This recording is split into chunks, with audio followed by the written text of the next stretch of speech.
To all the spiritual teachers, holy masters, all the saints, holy angels, spiritual helpers, and all the great ones, we humbly invoke for your divine guidance, divine love, divine blessings, for illumination, for divine oneness, divine bliss, divine help, divine health, and divine protection. We thank you in full faith. So be it.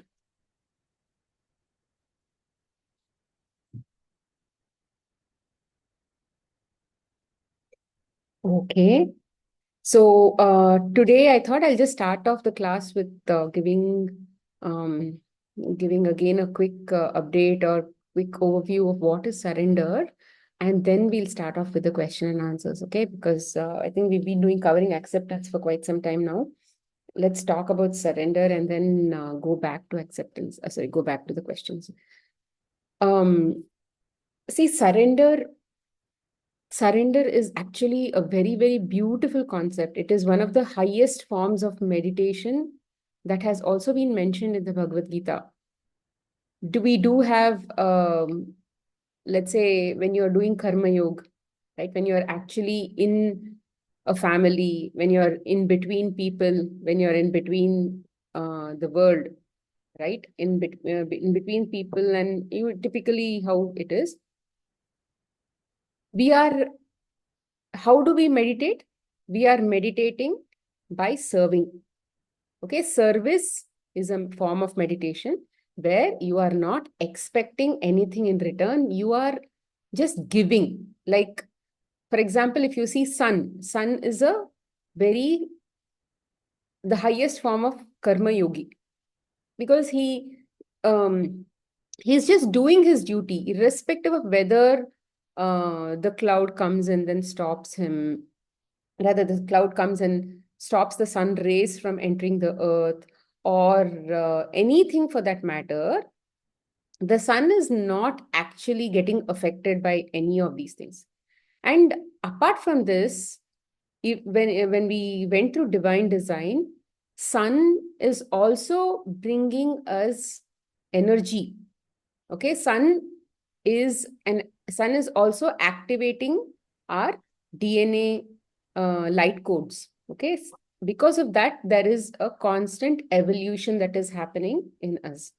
It's like we are constantly moving forward, and then depending on where we are, those energy packets gets what do you say, processed to a level that we can accept. But sun is one of the not one of the sun is one of the sun is the actually the main Shivansh कम करो और बंद करो Shiva sun is the main energy form that is basically energizing people on earth or life forms on earth. Okay, so sun is that kind of a karma yogi. If you look Class, at trees, can you all please mute yourself as soon as you'll come into the class? Okay. So, like, take for example the trees or any other animals for that matter. Also, animals are just what do you say, programmed to doing their thing. They have certain inherent qualities and inherent nature. They are always in that kind of mode. And trees also are constantly giving. Like recently, somebody sent a post about the tree, right? So where the tree is letting go of not just its dead leaves or dying leaves, it is also welcoming new leaves, it is also welcoming flowers. And then the whole purpose of the tree is majorly to contribute back to the earth. It is contributing fruits to any animal or human being that eats. It is contributing flowers for bees that pollinate. Indirectly or directly, the trees are helping. Like that, there are so many things on earth. Everything on earth is meant to contribute to the self-sustaining nature of earth. So in that sense, even in Bhagavad Gita, all the form of yajnas that they mention for human beings is to make a human being contribute back to earth. Because we are constantly here taking and taking and taking and taking things. We feel very entitled when we are here. I deserve these things. I deserve respect. I deserve to be loved. I deserve this kind of relationship. I deserve this. I deserve that. Okay, we feel that we are deserving. From where did we even measure ourselves in terms of getting into that kind of understanding? It is our own understanding. There is, as such, no measure. There is no sense of understanding from where is the self worth or sense of worth coming from. We actually don't even have that kind of a idea, but we just feel that we need to be getting all of those kinds of things. But we are not meant to be like that. We are meant to contribute back to the earth like any other life form that is meant to be on earth. Because every life form here on earth is meant to just enjoy the physical and go back. It is just meant to enjoy the physical.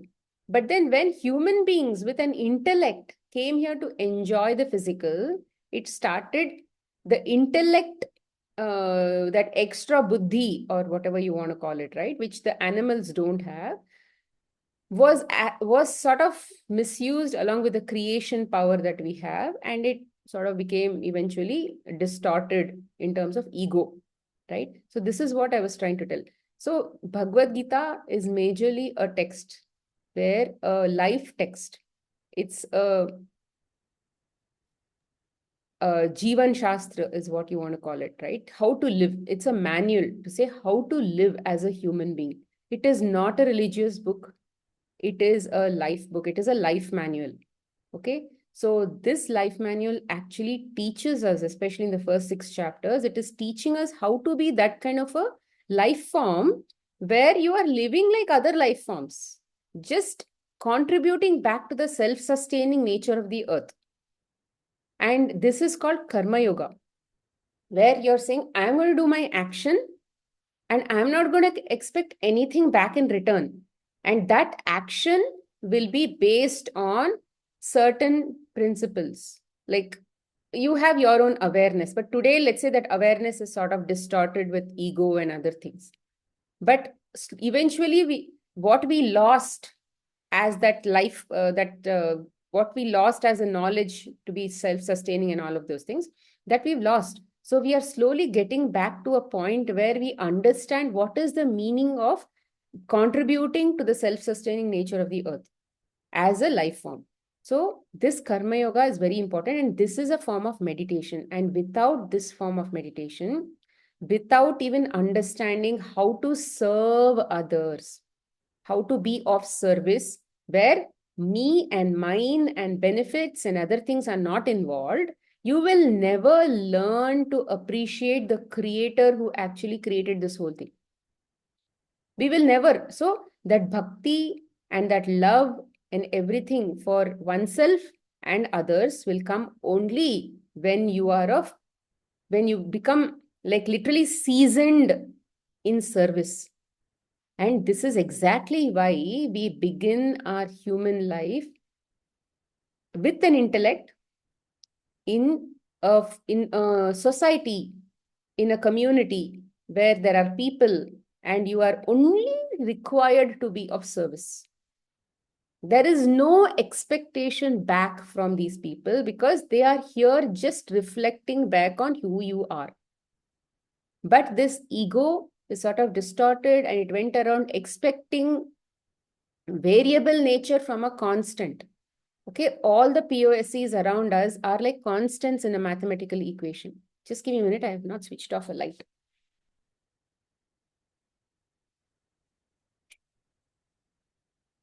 So it's like we are constantly in this, we are constantly trying to change people around us or situations around us or experiences around us to, or objects around us also for that matter, to be like a constant, sorry, to be like a variable.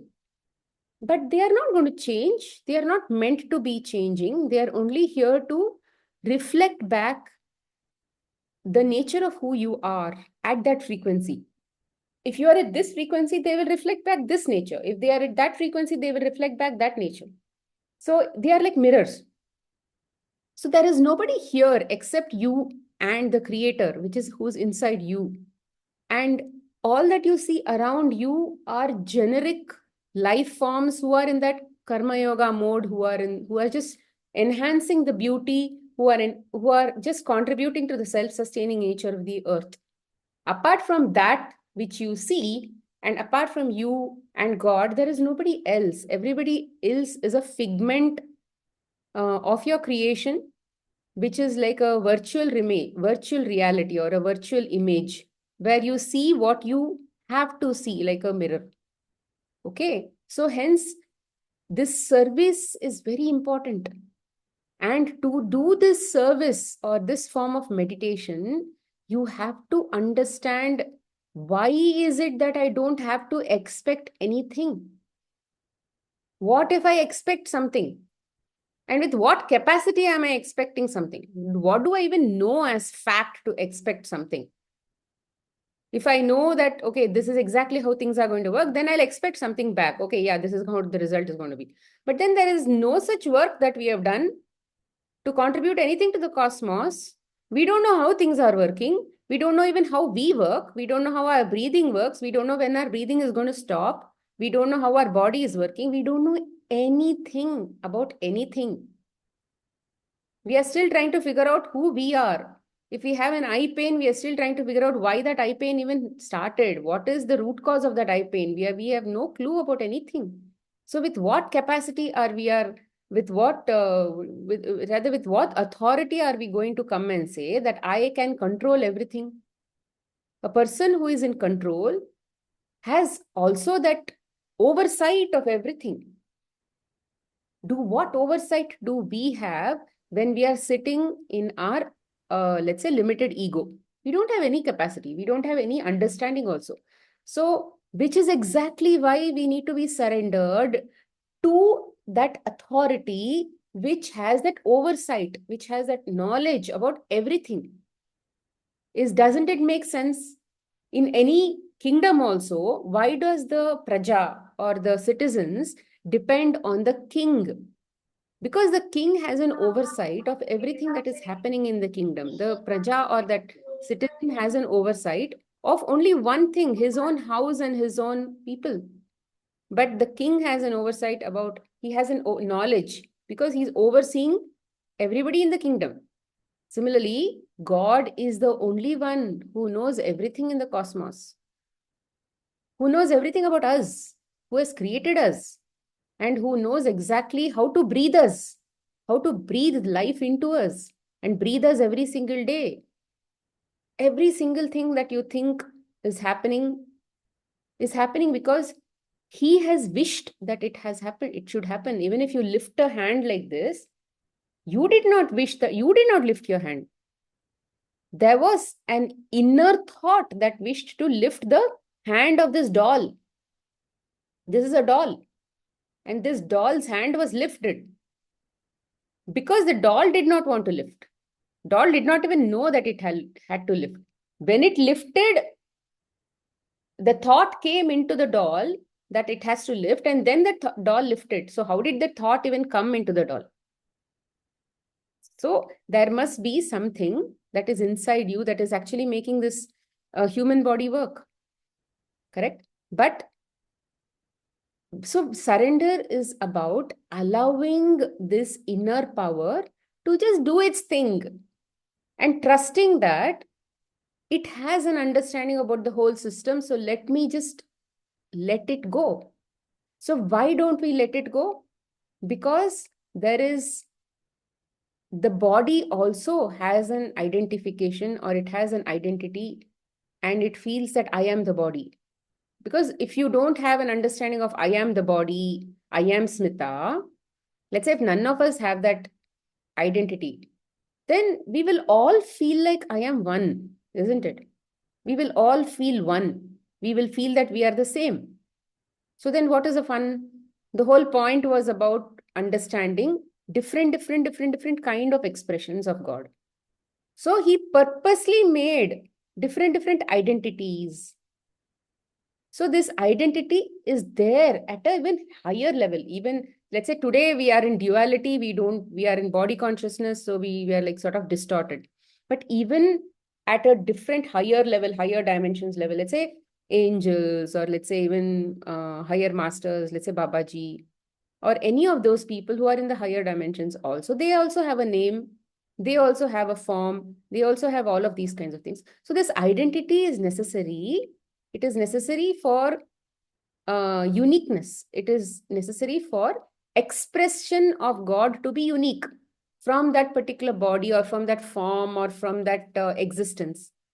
But when that when that identity is misunderstands itself, it doesn't understand, it forgets from where did I even get this identity, then there is a form of distortion, confusion, and all of that. So that is the kind of ego that we have, which is like a lower form of ego or an altered form of ego, which is exactly why we are not in surrender. Why is everything in surrender and why are we not in surrender? Who is fighting God? Who is fighting? Do you see a tree fighting for when a rain comes, or when it gets flash, when let's say there are flash floods? What is a tree doing about it? Nobody is doing anything about it. They just understand that it is time to go, they will go. So of course we may argue, oh, they don't have hands. Even if we get off into flash floods, what are we doing anyway? We also can't fight it. So it's like we fight wherever we have the capacity to fight. This ego will fight because ego wants to live, it wants to be comfortable, it wants to keep the body comfortable. This misunderstood ego wants to keep the body comfortable. So it will it will assume that this has to be like this will give me happiness, that will give me happiness, and it will go running after that happiness. So what we are trying to tell in surrender is allow yourself allow yourself to trust all forms of outcomes. It is very difficult, for example, to say that I don't know what I'm going to get tomorrow. I don't know what food I'm going to, let's say today you don't have food at all, there is no money at all in the house, and let's say you didn't get a job also. But the person who's truly surrendered, who truly understands that am I not existing, am I not having a life, and if this life has to be alive, then the one who's keeping me alive will feed me, because his body has to be alive. So it is that kind of what do you say, um, stubborn nature to be able to say that there is a creator, that it's the creator's responsibility to feed this body. So that kind of conviction when we have on the creator, this surrender comes very naturally. And surrender is very connected to truth. It is connected to integrity. It's like you just do because you trust the system, you trust and you have faith on the system. So the fundamental aspect of surrender is I will do my duty as per the awareness I've got, as per the understanding I have. And I'm not going to do my duty for my selfish reasons. Let's say I want something from somebody, I'm going to do some action. No, that is not what. That is not what. So you're doing an action without any expectations. Okay? That is very selfless. You should do it for a cause that is beyond you, not for the limited body happiness. Only when we walk this path, that body happiness will also be taken care of. See, it's not like, oh, if I don't care about my body and my happiness and my needs and my wants and all of that, then there is nobody in the world who's going to take care of me. No, it doesn't work like that. The one who has created you exactly knows what are your desires, exactly knows what are your aspirations, what kind of food you need, what everything he knows, because it's all in your head, right? Who fed that in the first place? All of that is there. Okay. So he knows. But then if you're willing to walk the path where you think that God is my father, mother, I am going to be taken care of. And whatever is the duty my father, mother tells me, I'm obediently going to do it. So when that obedience comes, obedience on the parents come. The parents, let's say, is God. God has given me this understanding that I have to do this.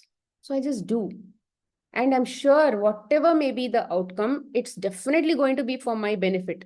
See, take for example in Ramayana.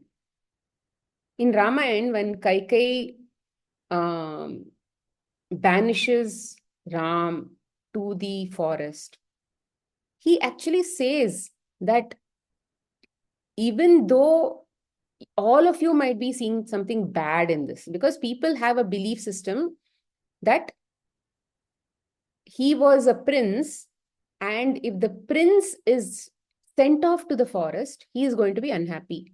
It's like a punishment. Why? Because all his luxuries are going to be taken away. So it is obviously a punishment. It's coming from a belief system. But what Ram said, he said no. He came from a creator's point of view. He said, no, this if this thing is happening, it is definitely happening for the right reasons. My ancestors Harishchandra, my ancestors Bhagiratha, they had gone to forest, they had lived a forest life, and while they were living a forest life, they've actually reaped a lot of benefits, because they've come across many of these saints, and they actually got connected to local people, to some really, let's say, people of the forest or whatever it is, to that level where we really won't be able to reach if I'm sitting in the kingdom. So maybe I need that knowledge, so maybe I need to do that, and I need to walk the path of dharma. So this is coming for the right reasons. So even if you think that she has done the wrong thing, but I'm sure this is coming to me as a blessing. She's just a nimit. She's just a, what do you say, a instrument of God. But I know this is for my benefit. So he gives one endless list of reasons why he's going to forest. His perspective, he looks at a perspective where he says why going to forest is actually beneficial for him. See, we will always be faced with challenges in our life, but are you going to get past that challenge? Are you going to look at a perspective where you're going to walk through the challenge and get past the challenge, or you're going to give up just because there's a challenge? There are only two choices. Are you going to give up? Then you will get endless such challenges, and you'll constantly just making a habit of giving up. So we have to cross each challenge. And these challenges will keep coming. They'll keep coming. They'll keep coming. There's no end to these challenges, because that is the whole point of why we are here on earth. Okay. So challenges, rather, we are not here to avoid challenges. We are here to learn how to make challenges a best friend. And different challenges are going to come, and it is only going to help us become far more, what do you say, stronger and better, and we'll only make a habit of getting the skills to face these challenges. And hence, unless and these challenges are all unknown to us, for the ego it is all unknown. For the ego it is all unknown, isn't it? Hence ego will never allow, just a ego will never allow any uncertain thing to just pass by. It at least wants a cooked up reason why such thing happened. At least a reason it wants, at least something to chew on, right? Like recently, let's say when I got a headache or something, the ego was trying to look for reasons why I got a headache. Why could I got a headache? What did I eat? What It was a natural instinct. Rather, it was not natural. It was such a practiced behavior. It was such a practiced habit that we look for reasons why some things happen. Don't look for reasons. Don't look for reasons. Don't feed any reasons, because the moment you feed a reason, you are only strengthening a cage that the ego is trying to build, or it has already built. So never even just say, oh yeah, I have a headache. Yeah, I got a headache. That's it. That's it. That's it. Whatever are the methods that you typically follow, let's say you sit there and then you focus on the pain area, and then you accept that pain area. It just goes off in 5 minutes. It goes off. If you actually do the right thing, any problem will will just pass off like this. And you have to make it a habit to keep practicing this. The more you keep practicing, you'll only get better at acceptance. You'll only get better at allowing that energy to just go outside the system.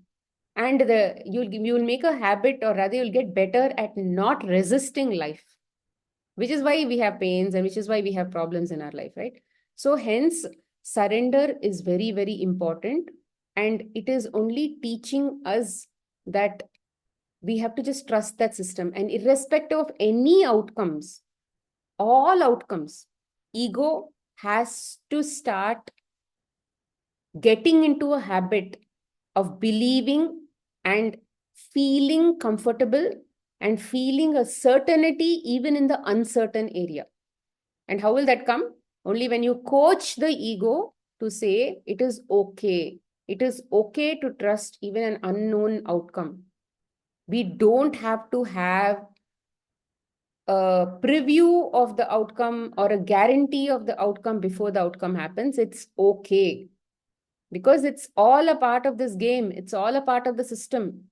We are, we have come to an unknown area called Earth.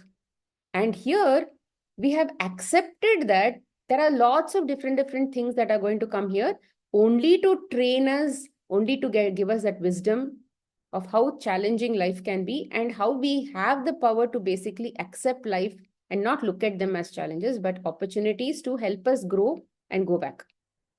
So life here is going as per that plan. If I have to learn certain skills as per my soul plan, it will come to teach me as per that soul plan. It is all designed, it is all pre-designed. So hence, let's accept that life is not here to threaten us, to kill us, to do anything. Even death is not something that we need to fear. Because death happens, even death, the planning for death is actually there even before we are born. We have already planned when we are going to die. There's a shelf life for us, for this body. Okay. So before that ends, the ego will keep trying to protect the body, which is what the ego is trying to do. It is trying to protect the body until the shelf life gets over. And even your heart, it will not stop until the soul is ready to get out of the body. Yeah, I'm done with this body. Thank you very much. It will say goodbye and go, no? Until that time. And then while we are dying, we will never even know that we are dying. But what we actually fear is the fear of suffering. But see, fear of suffering is a part of the plan. Sorry, suffering is a part of the plan. Suffering, in the sense, the challenges that come as a part of the plan. We had to go through those experiences. In the karma system, it is called a prarabdha. Prarabdha means, as per this current soul plan for this current incarnation, what are my plans to learn? And those will come, that learning will happen only when challenges come. Only when problem comes, there is a learning from the problem. While you're solving that problem, while we are addressing that problem only, we are learning from that problem. Otherwise, if you are happy all day sitting and watching TV and food is all supplied to you, why would you even go and learn anything? If everything was perfect in your system, why do you need Earth? You were already perfect before Earth. You don't need Earth. That is your original nature, to be blissful, to have everything with you. So why do you need Earth for that? You don't need Earth. You are the master of everything. You're sitting on a treasure. You are a soul. You have everything with you. What you're running after on Earth, that temporary pleasures that you're running after on Earth, behind an object or behind a husband or behind a child, behind anything, behind respect, behind getting validation, all of that, the highest form of that is your original nature. So why do we have to do that on Earth? So we have to be different on Earth.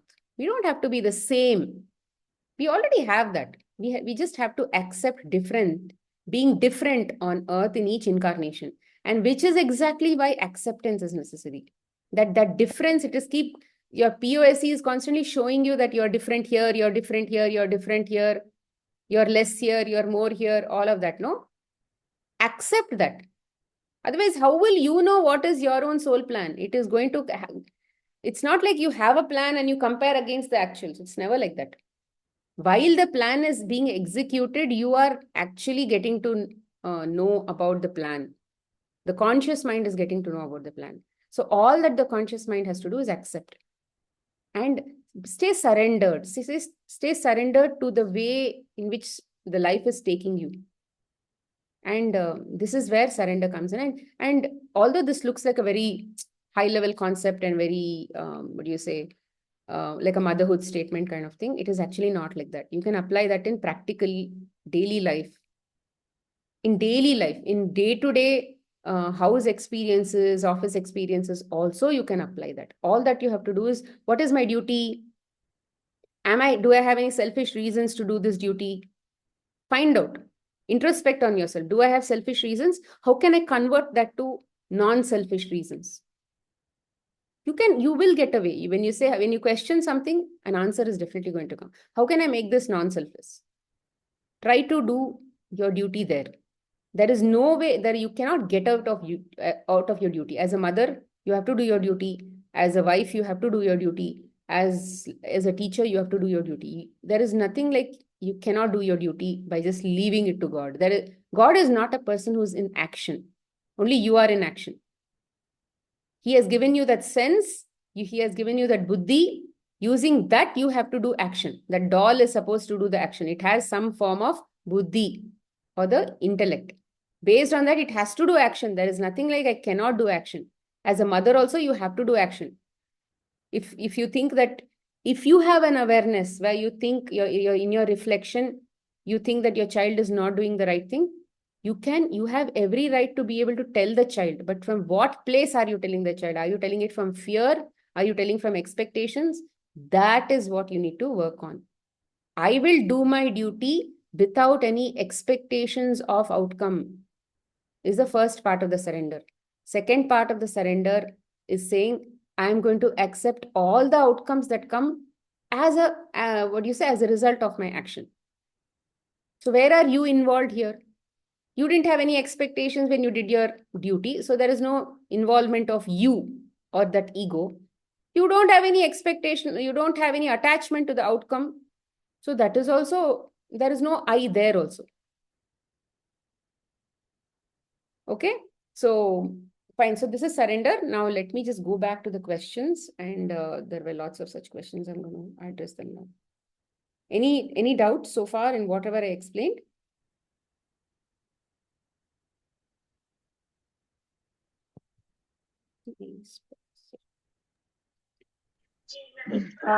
Good afternoon, ma'am. Yeah, who's speaking? Yeah, yeah, Lakshmi? this is Sri Lakshmi. Yeah, this is Sri Lakshmi. Do you want to switch on your video? Yes, ma'am, yes. Yeah. So, I just in the last part you mentioned, right, ma'am, that, the first part is like we have to surrender, and the second part is like uh, accepting it without the outcome, is it?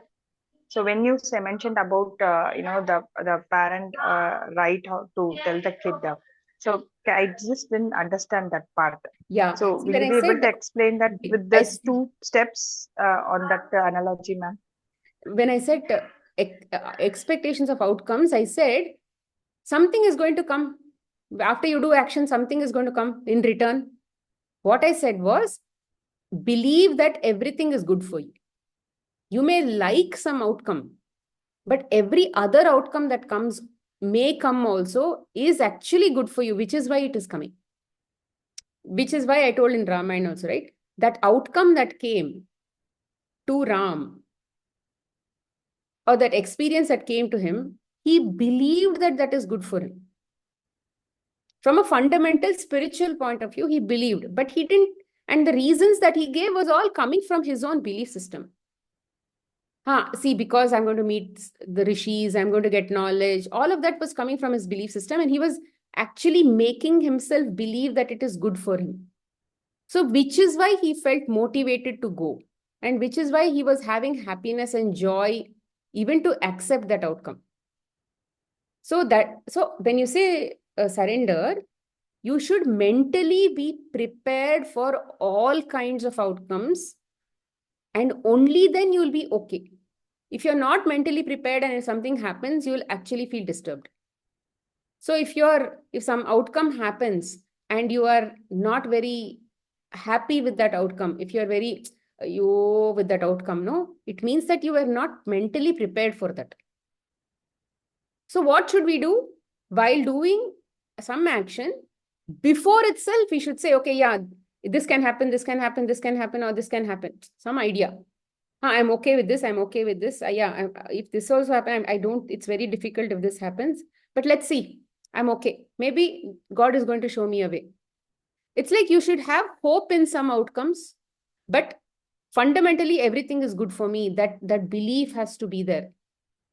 If somebody is taking me to an outcome, he will also show me how to get out of, rather how to work through that outcome. That faith also should be there. It's like, but it is all a part of the syllabus.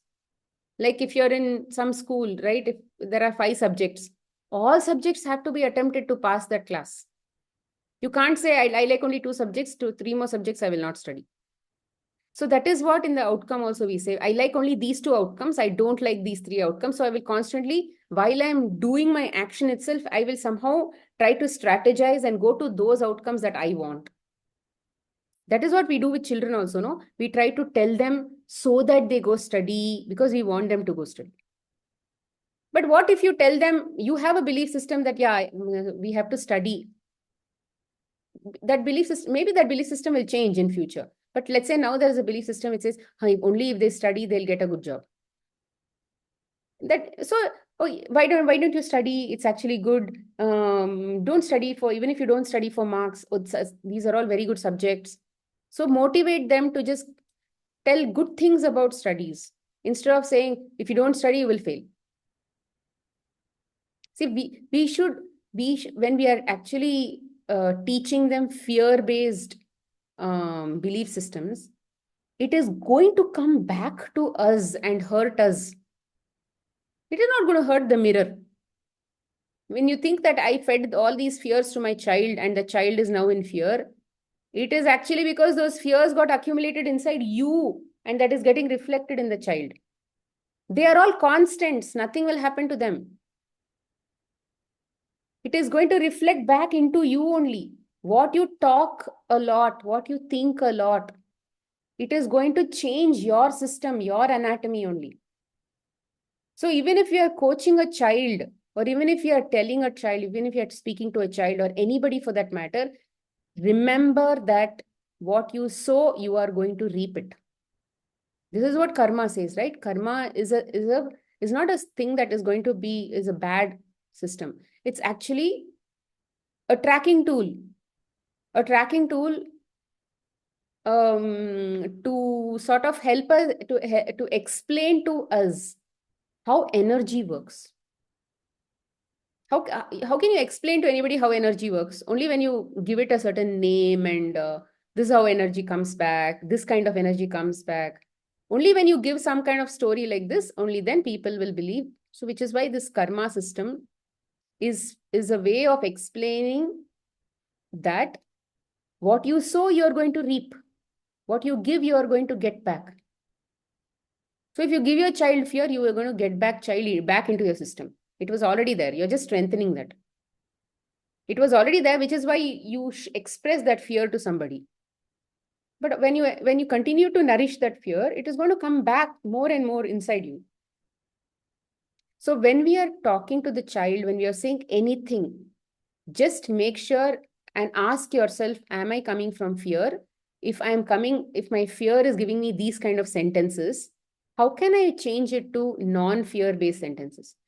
Spontaneously, some things keep coming out of our mouth. But try to see if you can, there are some things that you're constantly telling the child day in and day out. Sit and take 5 to 10 minutes in your day and say, what are those sentences I just keep telling my child all the time? Can I rewrite those inside my head and then make those sentences have zero expectations from that sentences? Whether the child is listening to me, whether the child is following or not following, you don't care. You are just doing the right thing. That should be your objective. I should follow my dharma, where I have no expectations. See, only when you attach your ego into the action or into the outcomes, your karma or that system is going to touch back to you. That is what they say, karma phala, or that karma is going to return back to you. Just give me a minute.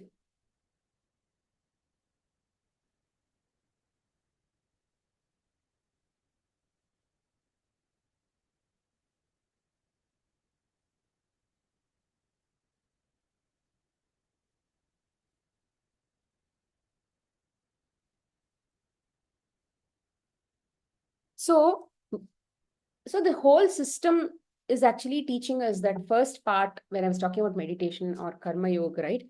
Making your action a yoga, which means a union with God, and where you're saying, I'm not going to have any expectations. Why? I'm going to do my job, but I'm not going to touch it with my ego and say, I want these expectations. I'm in a class. And the results also, don't expect any results back, any favored results back. God knows what is your liking. But if you are in surrender, most often than not, you will get exactly what you like. Based on my experience, I'm telling you. That is the way it works. Based on the experience, I'm saying it usually works like that. Why don't you try it and see? Just put all your effort in learning these principles. That's all. It's like when you're just doing your job. Okay, here no expectation. If you're just doing like this, everything will rearrange automatically around you. You don't have to work for that. And you've tried your best, right? Why are we in this class? Because you've seen that nothing works. Nothing works the way you want. Which is why we are all in this class. Because we are all tired with whatever we've seen in our life. We just want to learn something new. And this new is about following the process. Become good in following the process. Don't expect anything when you're doing your duty. Just do your duty for the joy of doing your duty. It's like, wow, I'm like, you just want to do it well. Do it well and enjoy doing it well. That's it. When that wellness is, let that wellness reflect in the outcome. If you did your job well, it will automatically reflect in the outcome. But don't expect that, oh, I see, I did so nicely, but it did not come out in the outcome. That is all, because there was an expectation again. See, you can't fool the system. You can't fool the system because it's so energy based. Even you did your best, let's say, even while giving the outcome, you were like 100% zero expectations and all of that. But even when the outcome is less than what you expected, you should understand that, oh, I had my eye on the outcome. I wanted only one outcome, which is exactly now I'm comparing it to this outcome, that outcome, and now I'm feeling this is less. Only when there is a comparison, there is a less or a more. What if everything is equal? Then there is no sadness or joy or anything, no? So here you should understand, it's going to teach us all of this slowly because you don't know where you stand, where there is expectation, where there is favoritism, all that you don't know. It will come, it will show you, the system itself will train you with experiences, it will show you, it will train you. So be patient in this journey. We can't do this overnight. It is meant to teach us gradually because we don't know where our egos are very strong, where those cages are very strong. Though if maybe it needs 10 experiences to melt some cage. Right? So hence, let's be patient on this journey. When you said about children also, you do your job, you tell them what is right or what is wrong, but don't expect that they are going to follow overnight. Because you don't know what is the kind of resistance you have, no? And they will reflect that by listening to you only when you have zero expectations. Rather, when you see them and they have a certain behavior, you should look back at yourself and say, oh, this is my reflection. If they've done it, wow, okay, yeah, maybe now it has melted, which is why they are listening to me. But if they've not listened at all, they are showing rude behavior or they are like going against you. Even if they're not walking the right path, or let's say the dharma itself is not there, they're like not following humanity kind of rules. Being a human being, a good human being. That means that those natures are inside us. And for that to change, you can't fix them. You have to patiently wait until that is released from you, which is why it is a journey. You have to learn to, what do you say, accept your own nastiness, rudeness, irritating behaviors. frustrating behaviors, disrespect, egoism, all of that, you need to be able to watch that in front of you and say, this is inside me, and do sadhana for that, and be willing to accept that, and be willing to release that, all of that. Because we can't take ourselves. That is the whole point. We don't love ourselves. Why? How do you know that you don't love yourself? Because you don't love anybody around you. All these are portions of you only. Do you love them? No, there is a transactional relationship with all of them. You do this, then I like you. You don't do that, I don't like you. Correct? So they are just different points of view. One is having a different point of view. As in some part of some life, you had that point of view, or you were living that kind of life. You had that behavior.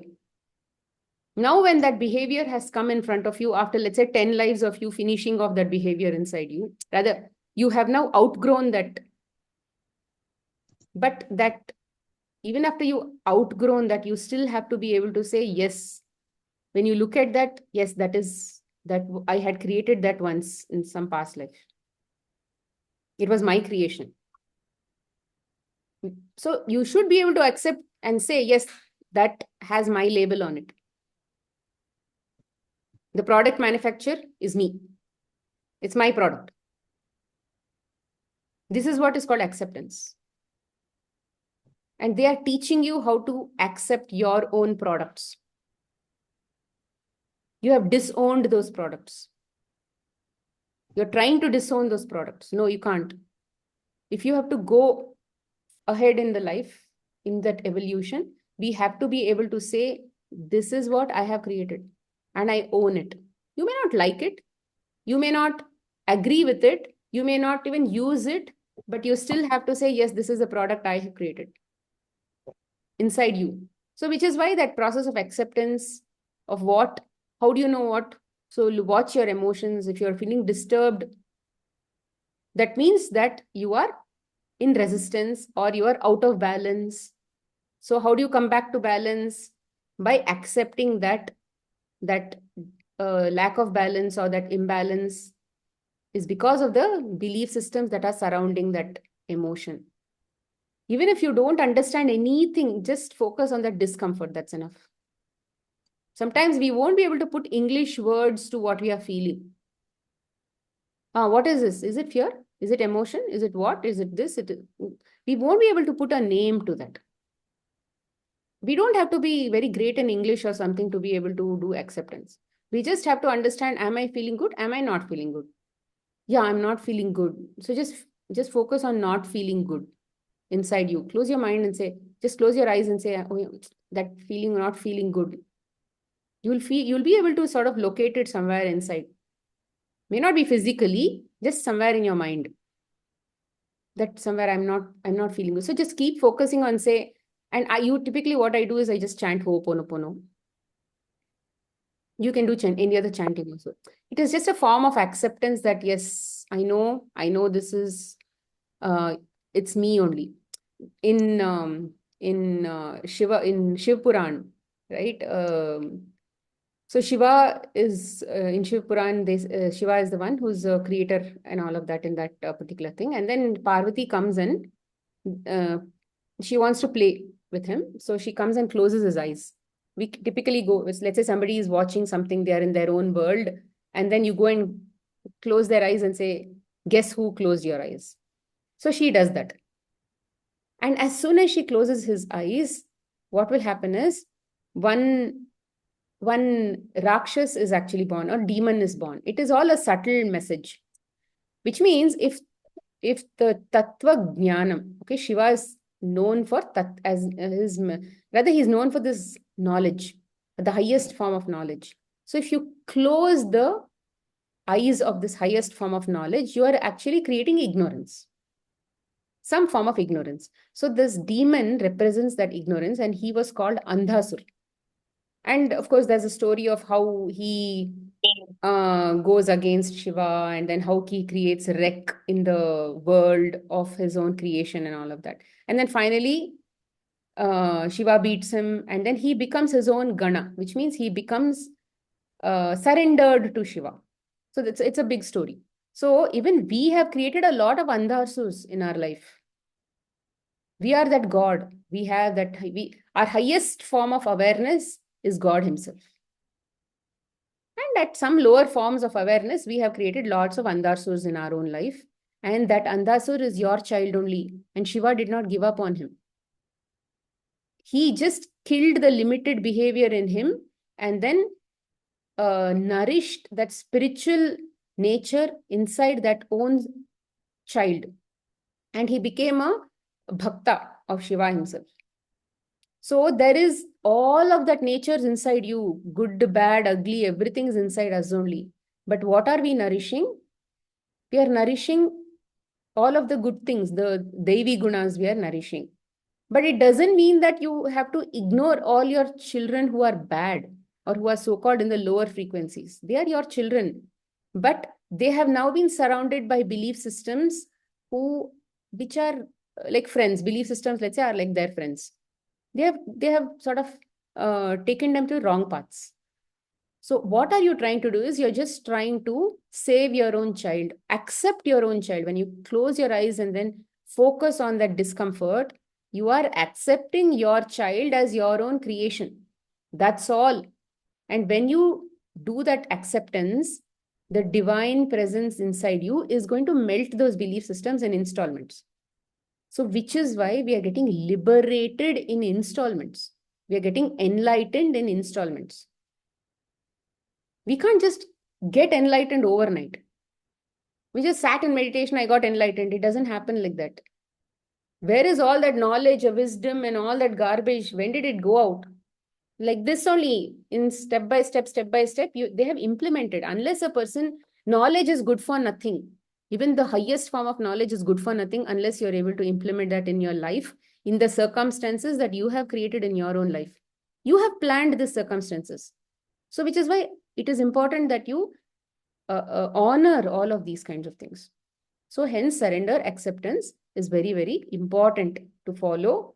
And there is no two ways about it. It is the highest form of meditation. Surrender is the highest form of meditation, where you are living your life as if you're living like any other contributor on earth. If you're not surrendered, then you are going against the self-sustaining nature of earth. So it's like you're like a demon. What do demons do in our Puranas and all of that? What are they saying? They're destroying the natural balance of earth. So you are becoming this demon who's destroying the natural balance of earth.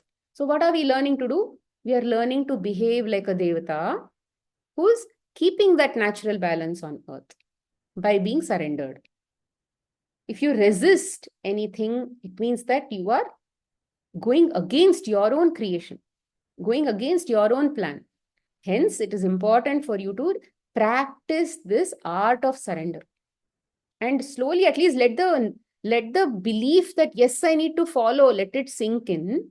Then slowly, you will fall, you will fail, you will not be able to do it. All of that will happen, and in between, you are still growing. See, we will never fall down like this in our evolution. We will always be going. It will keep going like this. We'll fall, we'll go up, we'll fall, we'll go up, but we are still climbing only. We are never actually going down, even in the worst of challenges. We are not going back to where we are. We are always evolving. But in that progression of evolution, we have ups and downs. But that down is still an up only. It is a blessing in disguise. Okay, it will teach you slowly, as you apply in your own circumstances, it will teach you. Okay, now we'll just talk about all of these examples. Okay. First one, why do we have the resistance to show gratitude to certain people? See, gratitude and everything is about energy and vibrations and all of that, right? So if I am vibrating at a highest form of energy, then I will also be able to access those emotions at that level. If I am here, then these are the emotions that are available for me to experience. If I'm here, then the gratitude is one of the highest forms of it's at a higher frequency. So when we come in front of a certain pose, And a certain pose is triggering certain behavior, or rather certain natures within us. It is triggering certain emotions within us and all of that. With one pose, it might be different. With another pose, it might be different. The equation that you have with one pose is different. The equation that you have with some other pose is different. So which is why with some pose, there's a lot of resistance, there's a lot of cages, there's a lot of whatever belief systems that are in between each other. What are those belief systems? Are like cages, okay? Which means you have so many layers to cross before you are able to meet that pose and become one with that pose. All of them, all of us are coming from the same source, right? Now, what is stopping you from feeling one with that source, one with that POSE, one with the God inside that POSE? All of these belief systems, cages, that cage that we have bound ourselves. So, in between me and him, or in between me and her, there are all of these cages that you need to cross. And which is exactly why the bigger that gap is, the more the resistance and the less the gratitude. So why with certain people we don't feel gratitude is because the gap is huge. The gap between us is huge. Hence, there is no gratitude. But whereas in some poses, between some poses, the gap is very less. So all of that appreciation will be like pouring from inside you. But you can, which is why she was asking, right? Why is it with some people we can't do it? Because there is a lot more to learn. They are showing us a lot more things that are within us. They are leading us out of our own prison. They are showing a way out of our own prison. And it is far. They are far, from far they are telling us, which is why we can't hear them properly. We can't hear their good words properly. We can't see their good deeds properly. We can't appreciate them properly. We can't do anything with our natural state properly. Because we can't, that gap is too huge. So we need to, what should we do? They'll keep showing us, this is the first cage open, second cage open, third cage open. So the process is the same. You should believe, okay, yeah, the gap is huge, which is why all of this is happening. Let me accept. Accept. The first thing that you have to do is, why am I like this? All that should not come. Why am I like this? My heart is full of stone. I'm very, very stone hearted. I don't have love at all. Why am I doing like this? So all of that will come. I was there. I was at that same point because I really thought I was like so full of masculine energy. Feminine is like totally zero inside me. I have like no heart at all for something because I was like literally stone cold. So, but then over a period of time, I realized that, hey, I cry in some movies. And then maybe when I look at something really nice, or when I'm seeing some serials or whatever it is, or when I see some literally some good children behaviors and all, that tears are flowing, which means there is feminine energy, right? There is. But it is not like my heart is made of rock or something. Oh yeah, maybe here it is like this. How do I know how to remove it? How do I know what to do with it? I don't know. But at least to start with, I can just definitely accept that, yes, there is a huge gap between me and that person. There's a huge gap. Huge gap in the sense, gap will, like, rather, there are 5 different or 10 different prisons, nested prisons that I've locked myself into because I don't want, there is some form of fear, or there's something that is blocking me from opening up to that person. And I have protected myself. My ego has protected me from that person. It is just the energy that we are talking about. So when you look at all these soul books and all of that, what do they typically say? Oh yeah, in some past life and all of that, they were very, very against you. They were this, they had, you both had a, rather they were abusing you. But let's say in this life, they are not abusing. They've come with a very good nature and all of that. But still there is that block, energy block. Oh, they are all these good people, but still I can't take them. Even Rukmini, Turning of Time, if you've read that book, right? In that, the author has a sister-in-law. The sister-in-law will be very good to her, but she'll not like the sister-in-law. For some reason, she doesn't like the sister-in-law. And then Rukmini will be like expecting her to like her for this life. In this life, she's good. So Forget about the past life and all of that. This life, she's good. Take only that equation and go forward. Because you need to change, so you need to break your cages, all that she'll keep telling. So this is what it is. It's the energy. We have built so many belief systems. When that kind of energy is in front of me, then protect yourself, because they are these abusive characters and all of that. So ego has protected us from them. But now maybe the relationships have changed in this life. They have come to mend all of that relationship. Something ulta they have come. So hence, sometimes when we go in front of some people, there is a lot of block between each other. And that can only go if you make a conscious attempt to say yes, for whatever, some drama in life, in some past life or this life, or so, irrespective of the drama, we don't have to discuss drama because that was just an experience.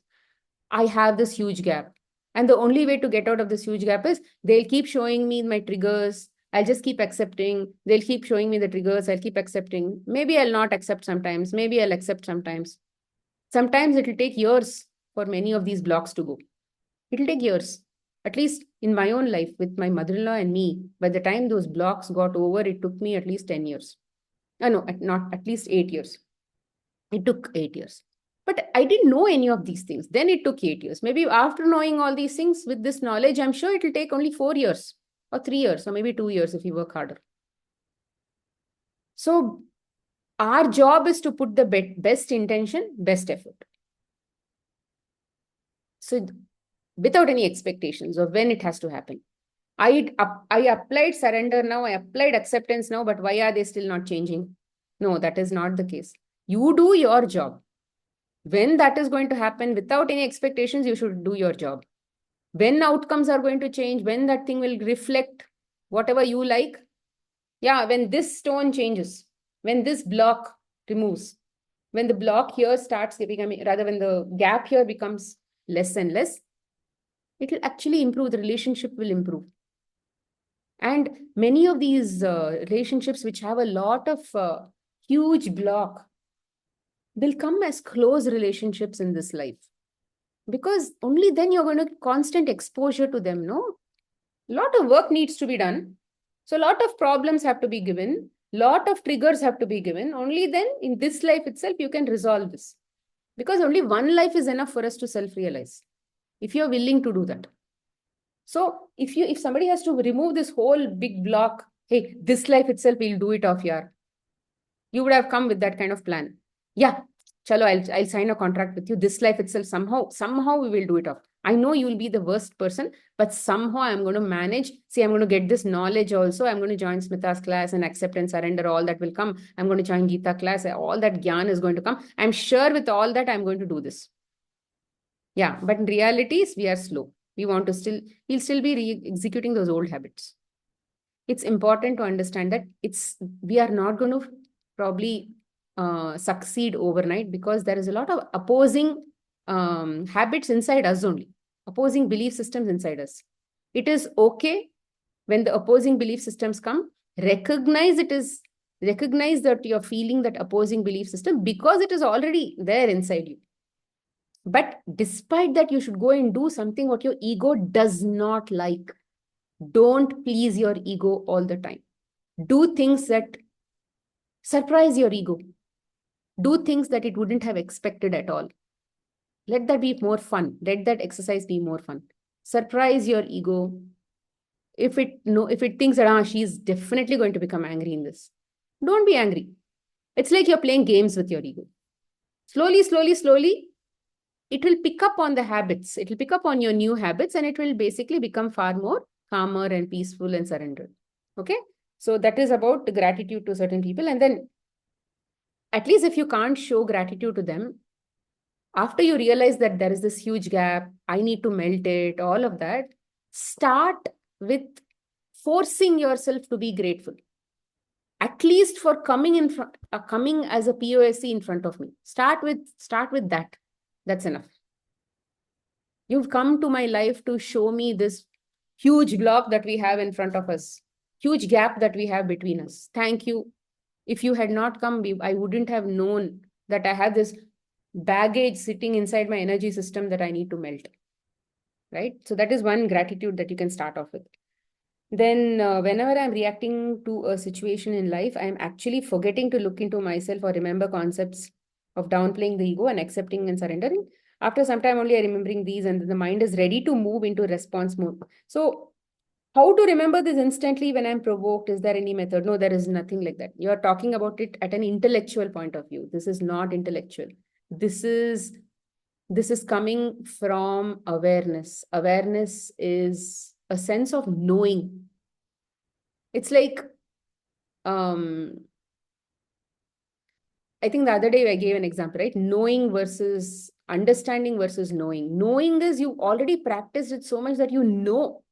There is you don't, it's like you don't know anything but what you know. There is no opposing force because it's like you know the sun is rising in the east.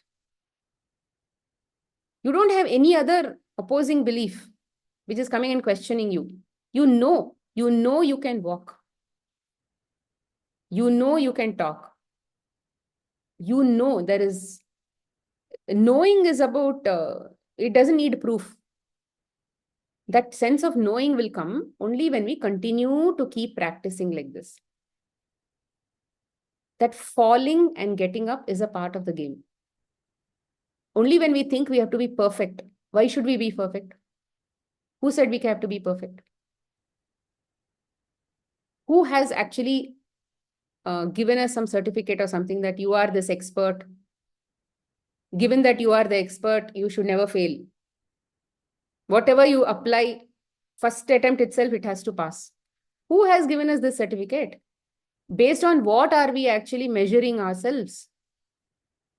So don't measure yourself. Okay, we are just a small dust in this whole cosmos. And the ego that thinks that I am this great person has actually not seen anything. It doesn't know anything. We don't even know what we don't know. That is the whole point. So we don't have to be perfect. This kind of ego comes a lot when we are in the spiritual path. Spiritual ego, that I am this person who has all this knowledge and now I should never fail. Just because we have knowledge doesn't mean that you have awareness. Even in fact, even in my own case, right? I used to tell many things to my clients, but sometimes while taking bath also I've had this one, some moment of aha moment. That aha moment where some basic fundamental principle of nature cure would have like literally hit me in my head. It's like some frequency would have matched at that moment where I'm not even like, see, it's like you're constantly progressing like this. You know that, let's say at this point, there is one tree with blue flowers. Okay, you've told everybody. You know, in the higher dimensions or whatever, let's say as you're walking, there is this tree with the blue flowers. You know, it's so beautiful and all of that. But you actually don't have experience. You believe it. You believe it so much that you've made it a part of your system, that belief. But now, let's say, as part of your evolution, you're going to that point, and then you actually see that blue flowers. Then you really know what you've been telling and the true meaning of what does it actually mean. So that is called the knowing part, and that knowing will come later. First, believing will come.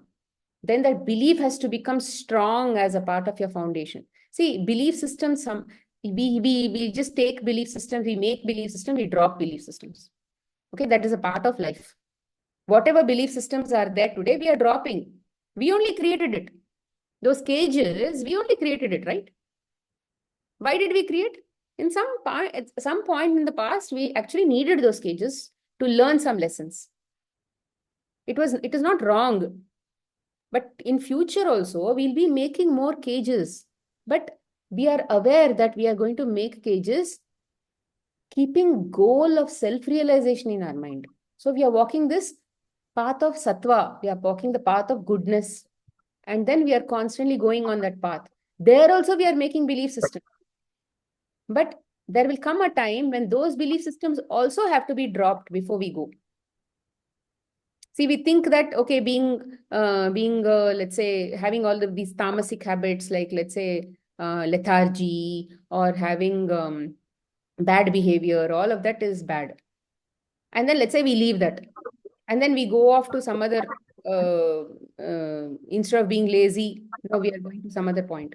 But that also we leave, and then we go forward. And it's like, to reach the first floor, you'll have to climb all the steps only and then go reach the first floor. You can't jump to the first floor, right? So like that, it is important to make belief systems which are necessary at that point, and then cross it and go further. Someday that will also go, it will come, that expiry date also is going to come, and then that day you will have to leave that. So we are constantly going higher and higher in terms of awareness, but before that happens, you will have to believe what you are experiencing. And that belief will come. How will that belief become stronger and stronger and stronger? When you practice it so much. You know, today you are practicing acceptance, you're dropping your cages and all that. That should not make you fearful of creating more cages. But these cages are necessary for you to step on and go ahead in life. But what was not necessary is being removed. But what is necessary is being created even now. Okay, we are not becoming empty yet. We can't become empty yet because we are not self-realized.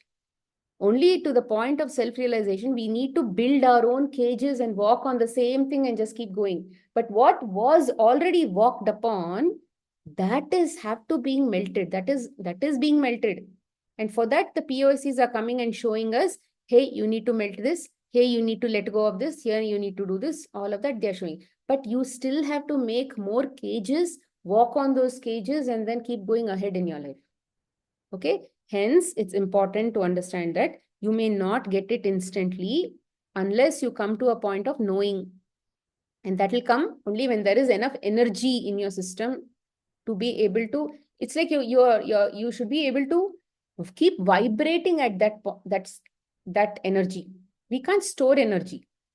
Let's say you meditated today. Now there is energy in your system. No, then energy will go off. You are like a conduit. You can't store energy. It's like you get energy from some other sadhana, that awareness will instantly come.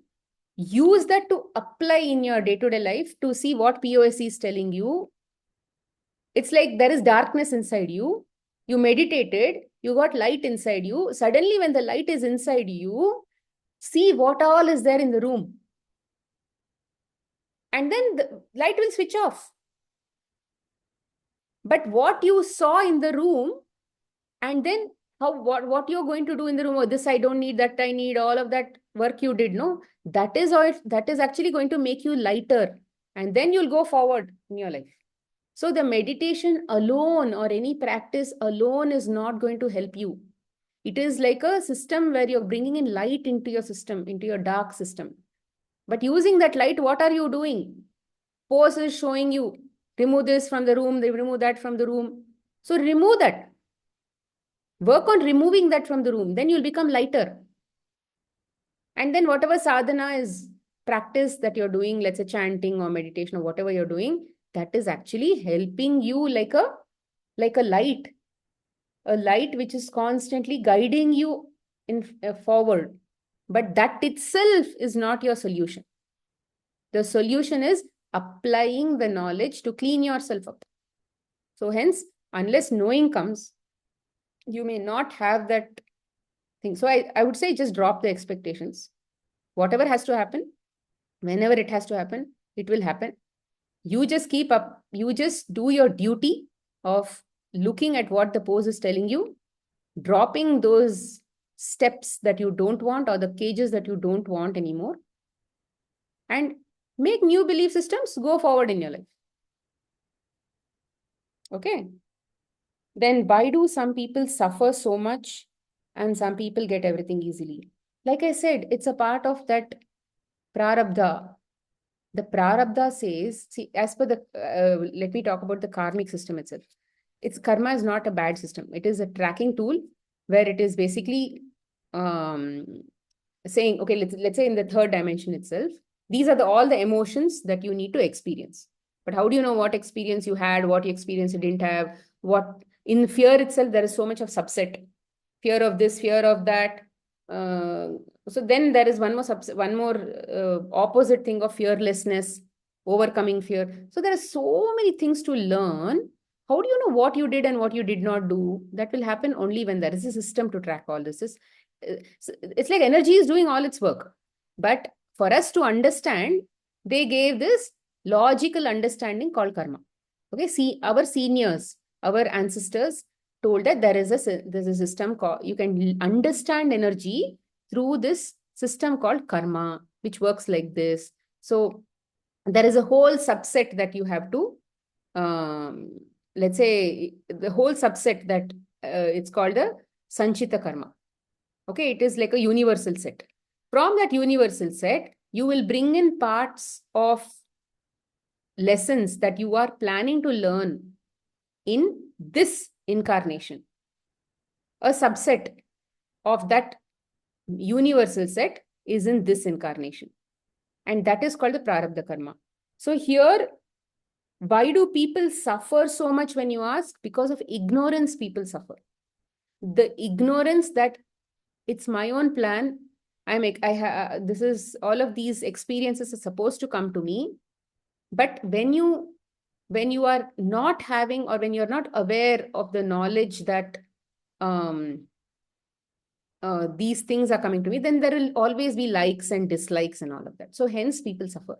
People suffer their own likes, dislikes, and expectations. Because of that, they suffer. Experience itself does not have any meaning. But what gives it a meaning is a person, because he's looking at it from the filtered glasses or colored glasses of his own energy system. And that actually makes him suffer. Just give me a minute, sorry.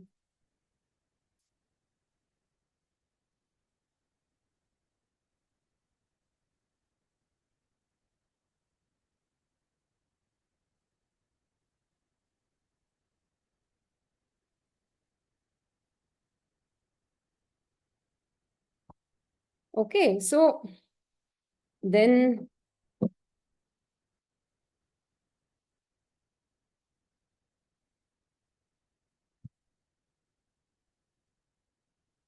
you asked, okay, previous question you asked how to remember this instantly. Did I answer the question? I think, no, there is no way to remember this instantly. That awareness has to come.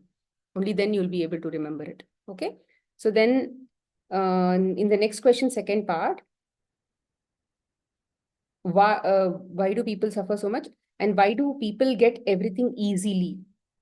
This easily is a very misunderstood concept. People get everything in their life because it was supposed to be a part of their prarabdha karma to come into their life. Let's say I studied for my exam. I got a first rank.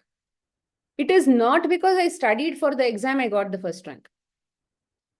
I had already deserved that first rank, and circumstances in my life led me to that first rank because it was part of what I deserved. And what I'm putting in terms of my studies, where I'm studying as a student without any expectation, I'm doing my job as a student, I'm studying just for the joy of studying, that is going to become like an investment for my future. Future in the sense for my energy system. It is going to come back to me in future. But for now, whatever I'm already getting is what I have already worked for in the past. It is like a job. When you get a salary, you're getting salary for something that you've already done. What you work for today, that salary they will give in future. Same concept. Today, what you're working on is going to change your future, is going to build your future. But what you have already got today should not be suffered, and your future should not suffer because you're suffering today. If you're putting the right attitude, irrespective of whatever circumstances are coming in your life, your future will actually be different. It will not be the same suffering person.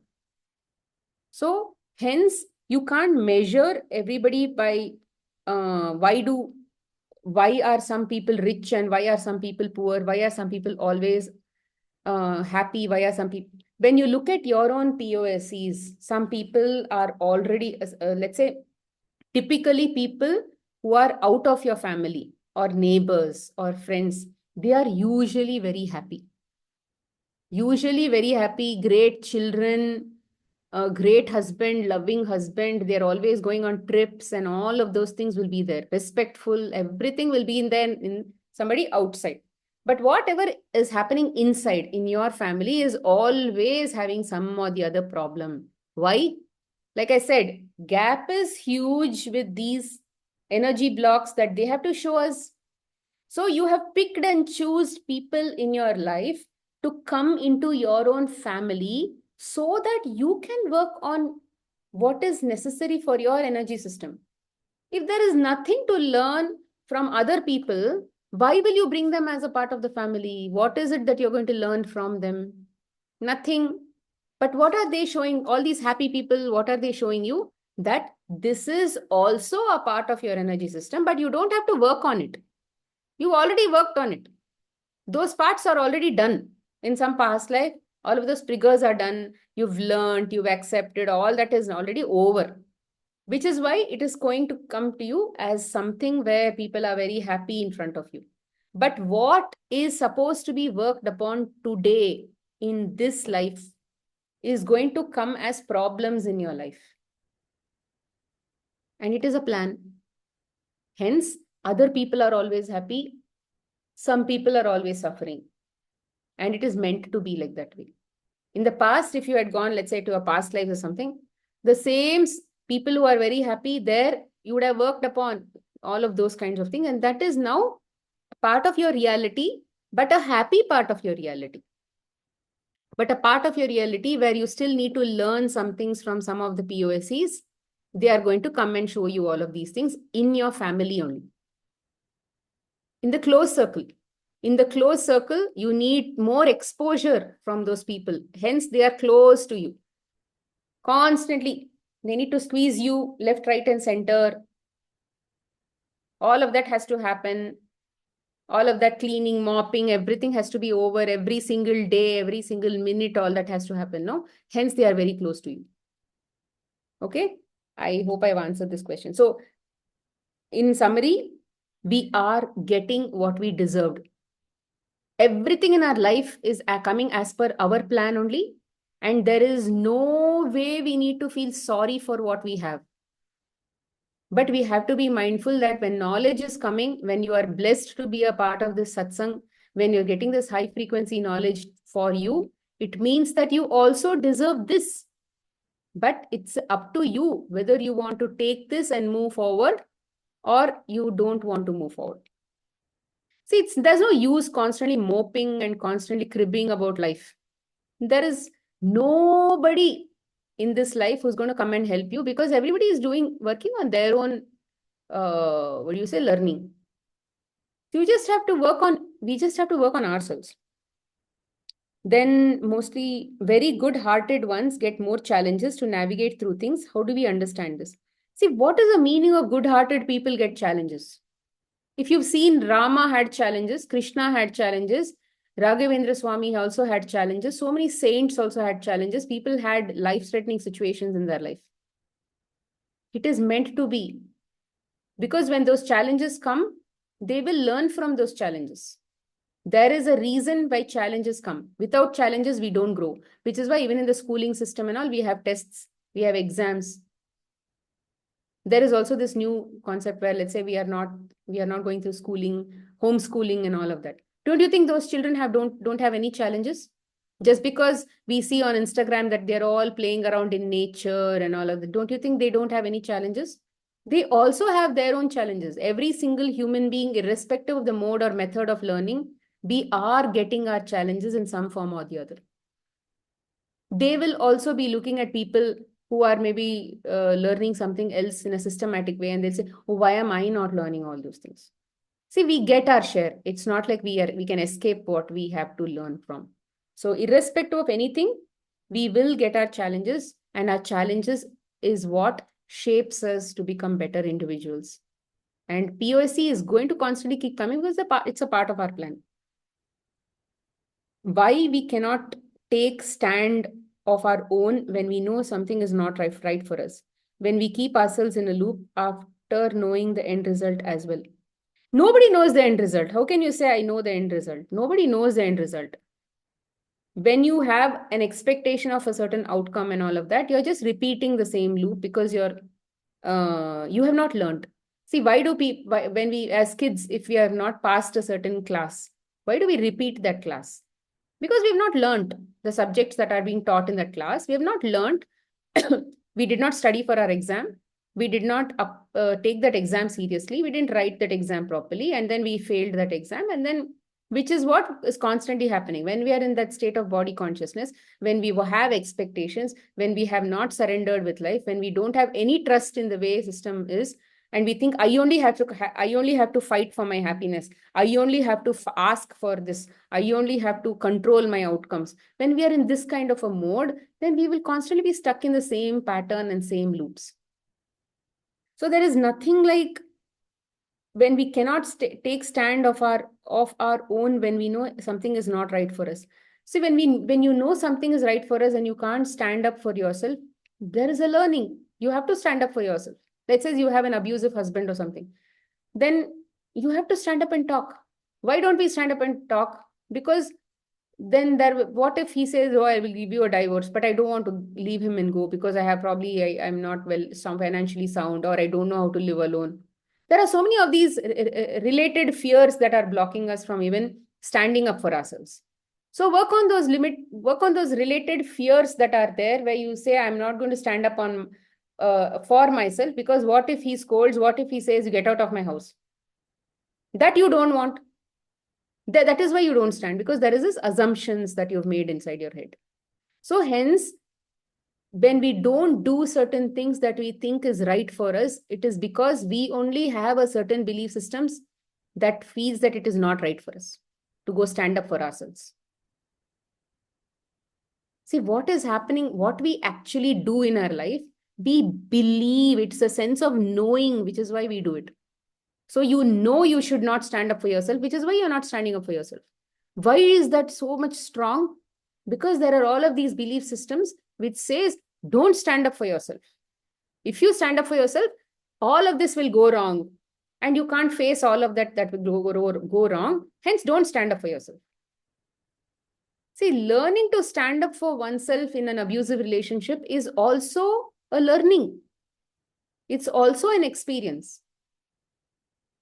Learn, if we go do that, no experience is good or bad.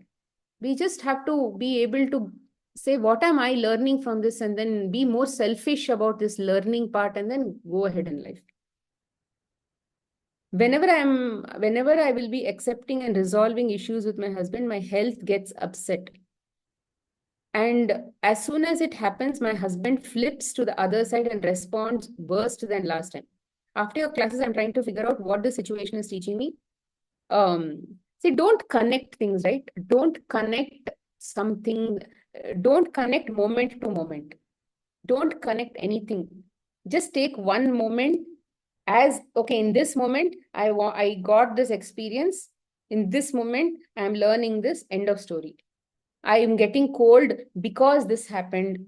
I'm getting stomach pain because that I ate this, or I'm getting when I'm resolving this is happening. It may be happening. Maybe the energies are working like this, but how can you prove that? Do you have any proof? Nobody. All of these are speculations. Again, it's coming from our own belief systems. So don't go and nourish any of those things. When you say that, accept, when you're accepting and resolving issues, my health gets upset. What is the meaning of health? Health, when we have things at a physical level, when I'm saying evolving, when we say enlightenment and all of that, what is actually happening? It is this body, it is the mind, it is that, it is, what do you say, that ego. Everything is actually becoming more mature and mature and mature and mature. It is going to a higher frequency. It is becoming more aware. Soul is already at that level. What should soul do here? Soul is not getting enlightenment and all. But soul is connected to something, no? That doll or that body or whatever it is that is connected to the physical thing. That is getting enlightened. It is coming to the level of where the soul is. They had a big gap before. The body and the soul had a big gap in terms of awareness. Body knew this much only, soul knew everything. But now, as the body is getting trained, it will come and then it will merge at one point, which is what is called enlightenment. I realized, or the body will realize that I am the soul. Okay, that connection, that they have to come together, no? That one. So, what is actually happening? Your body, when you have all of these blocks and all of these cages and emotion blocks and all of that, it will eventually also affect the physical body. Fever, this, that, whatever.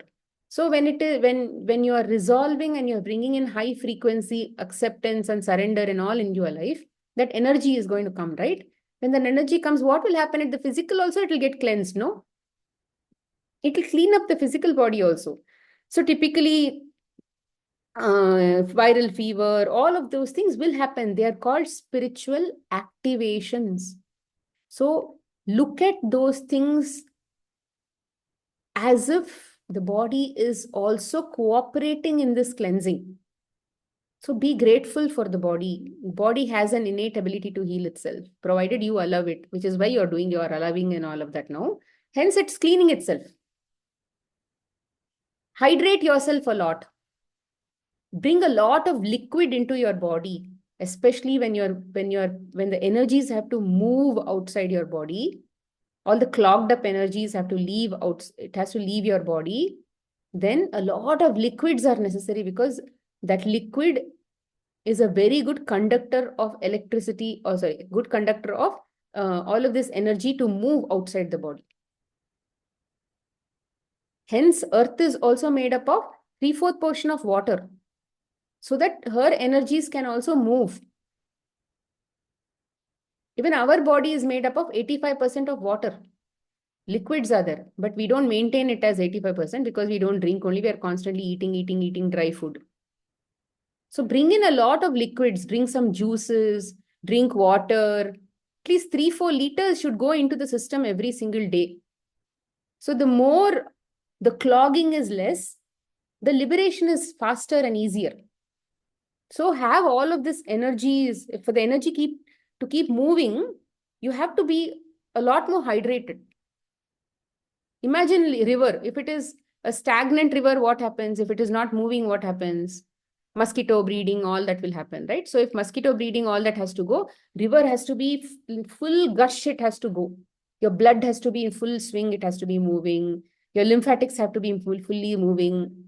And then all that potty, gitty and everything that is stuck up has to be moving every day. Urination has to be constantly going every single day. It should not be like yellow and dark and burning and those kinds of things. Potty, as soon as you sit, chuck, it has to go off. So when you have that kind of a system where everything is going away faster from your body, then there is movement. Where there is movement, energy is also moving. So when energy is moving fast, cleansing is happening. So physically, this is how you take it. But at energy level, if that has to work, then physically, when cleansing happens, you have to allow it. And how do we allow? By making the right choices like this. So allow it to go and don't connect. Don't connect anything with anything. Now I have fever. Okay, I'll bring in more hydration. I'll rest and allow the body to clean up. All of that you do, it will clean up. Next time another fever comes, do the same thing. Oh, yesterday I got fever. Why am I getting constantly fever? Don't question any of those things. Just in that moment, do the right thing, do the right thing, do the right thing. Don't connect moments at all. Every moment is very unique and every moment is very different. Okay, next one. Good morning, just sharing. I felt some moms. Okay, cleanliness. Is this a question? Shamala, I don't know whether this is a question, so I don't know. I haven't read this. Okay, I don't know whether that's a question, so I'm just going to skip it. How to understand death at a very untimely age, and death of people who are doing so many good things for the benefit of the society, like they help so many students to learn, blah, blah, blah, grow in life. Suddenly, the teacher is no more and we lost him to cancer. See, death, like I said, it is we plan our death even before we are born as a soul, at a soul level. Because when you take the body, you are expected to, it's a loan. You are loaned a body from earth. And that loan has a certain shelf period or whatever the term period. So your death is already planned before you come to life itself. And in between life and death, whatever happens is the karma that is coming back to you by your learning and all of those things. So why does death happen? When we feel bad for the death of somebody, we are actually feeling bad for ourselves, because you were deriving happiness from something that that person was giving you in the past. Now that person is not going to be giving you that experience. So we are actually crying for ourselves. We are not crying for that person. We are not happy for the person. If we were so worried about that person, if we were so loving that person, then we will actually feel happy even in their death. We should never be unhappy for somebody dying. We should just wish them, thank you so much for giving me all these experiences while you're alive. I'm so grateful for all the memories that you were there. That's it, enough. That was the journey that you both had in terms of contract. Now the contract ended, now they left. That's it. And if some people are dying at a very young age, children dying and all of that, those children just needed that much of karma, that much of experiences in this life. Whatever they had to learn, they finished in the first few years of their life itself, and then they said tata bye bye. So the term period that they had agreed to come here itself was very, very less. Right? So, and they see, take Shankaracharya, right? At a very young age, he did so much at age of 30, 36 or something like that. He did so much and then he just disappeared. He didn't die, he just disappeared. He just went off. So that was their plan. But when you take Vadi Raja, he was alive for some 120 years. He did a lot of good work as a saint in those 120 years. But it depended on the nature of their work or the nature of their what do you say, life plan or a soul plan or whatever it is. Someone had to live for 120 years to be able to do that. One had to just do it in 36 years. So here there is nothing like why did they die, why should they die. When we feel bad for somebody who's dying, it is because we are feeling bad for ourselves. We have to disconnect that. Ma'am, can I intervene? Yeah. So recently there was this fire accident in a newborn hospital in UP, right? It was in news. So they were very small babies who were just newborns and ventilator and all. And is it like they also wanted to experience, like the mother had a lot of 9 months of pregnancy and it was delivered, so much was happening, and suddenly they are no more. Is it to teach something to the rest of us, or they are settling their own? No, it is just, see, from your perspective, it is an experience for you where you feel that there is a block, or there are these belief systems which says newborn children have come as a new life into our life to fill that happiness and joy and all that. And when they suddenly die in unnatural deaths like this, it is wrong. So that is a belief system. But when you look at it from a perspective of, at a spiritual perspective, all those babies knew that they are going to die even before they had come. And all those mothers already knew that they are going to lose their children like this, and they had to experience the loss of children. They had to go through those experiences, which is why they lost those children. So it was all a part of their soul plan. And we also have experienced all of these things, which is why it comes as a part of your experience. You probably have outgrown many of those things. Then I agree completely about accepting the experience part of it, but there is a responsibility from the administration of this whole people, know, who should ensure such fatalities shouldn't happen. Who is this person? If everybody is an instrument, if nobody is aware of the future, all that we can do is, okay, they probably make contingency plans and all of that. Despite that, do accidents not happen at all? Accidents That's are planned at a soul level. the Accidents are planned. Why? Because this exactly why we have to be in surrender is what I'm saying. There is a higher force that is in control in all of these things.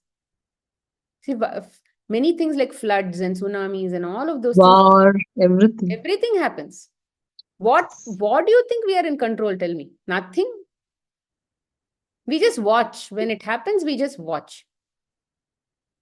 We can So do. that much of pain one has to experience. That's how we have to come in terms It's not with about this. pain. It is about understanding the knowledge behind it. See, there is no suffering in any experience. Who suffers is a person who's not who is in ignorance.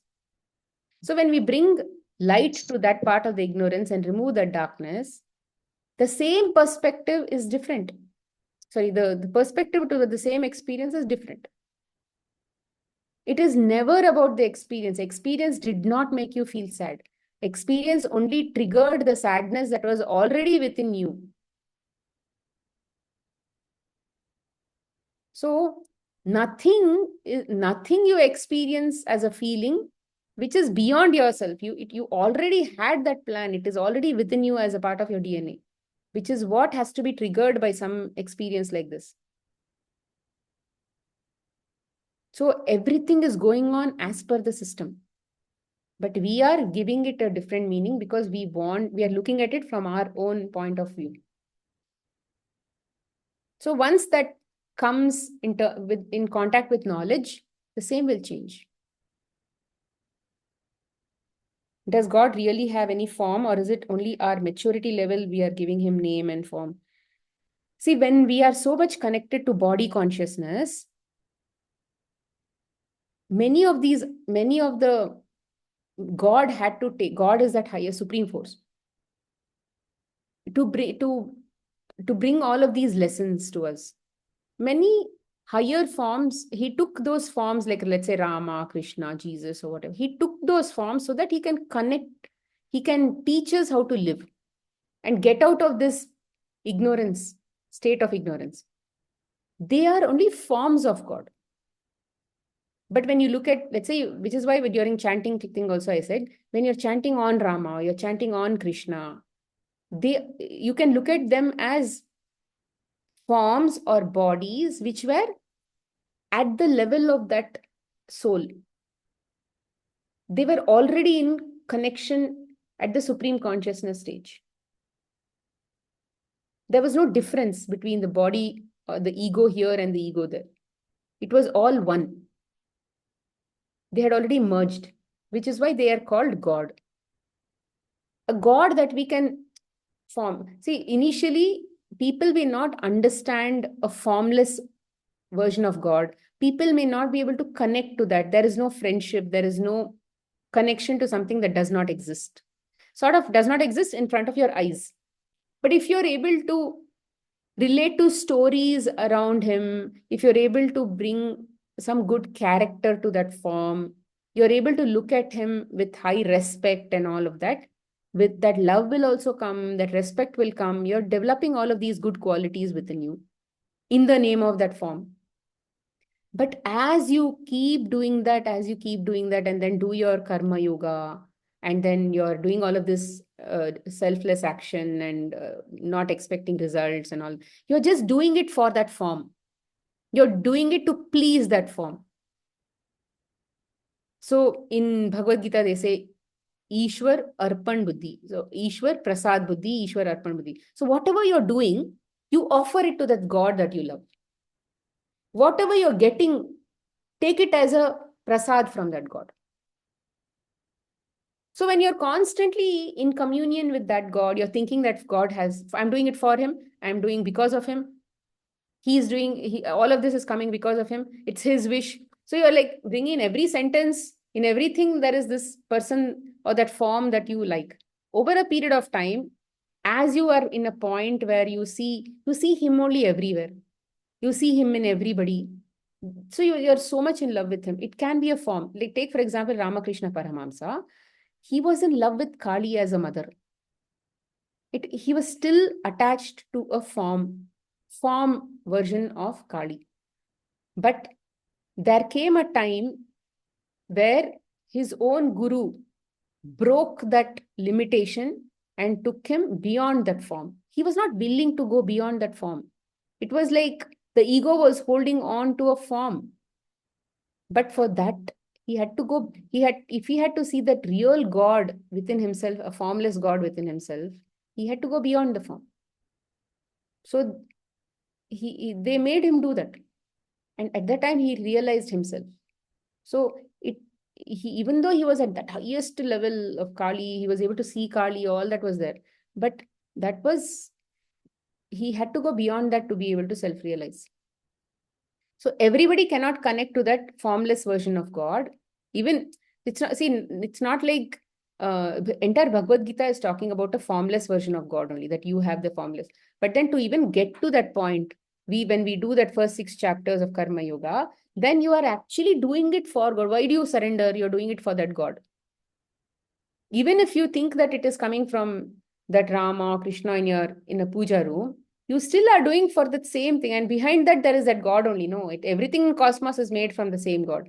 Even an atheist is actually believing in God, but he doesn't know that he's believing in God. He believes in whatever he's doing diligently. He believes in that work. He surrendered to something. He's doing something in his life, right? So all that is also God only. But to get to something that is beyond that form, it takes some amount of knowledge and all of those things to get to that point. But God has a form because one needs that form as of now. God will come beyond the form when you are ready for beyond the form. But whenever you're doing a form-based thing, think that all the forms, behind all the forms, there is only one God. That's all. Is God watching every single act of human being? And we need to understand that that is the magnificent consciousness of God. Is this right? He is omnipresent. He is omniscient, omni everything. He's there everywhere. In every single thing, he's there. Which is that movie? Some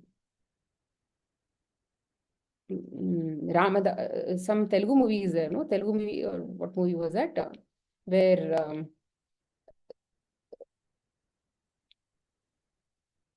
Anta Ramamayam or something. Which movie is that? Sri Ramadasu or something. Some Telugu movie is there.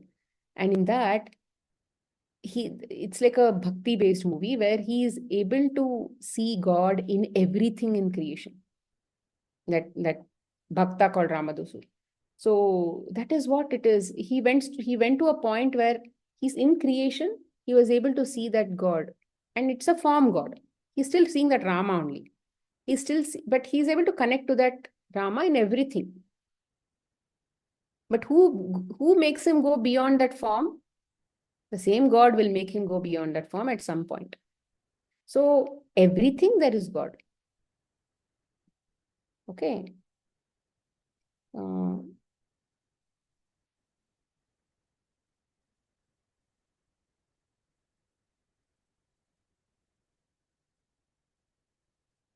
So God is watching every single act, Andre.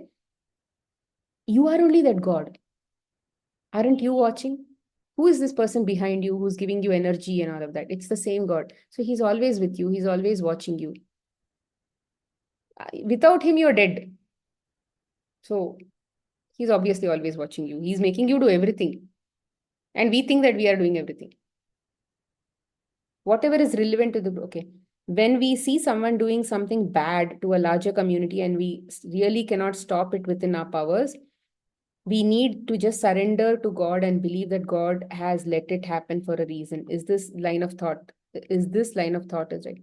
See, it is like if it is in your control to go and put a check to that person's acts, then it is in your control. You please go do that.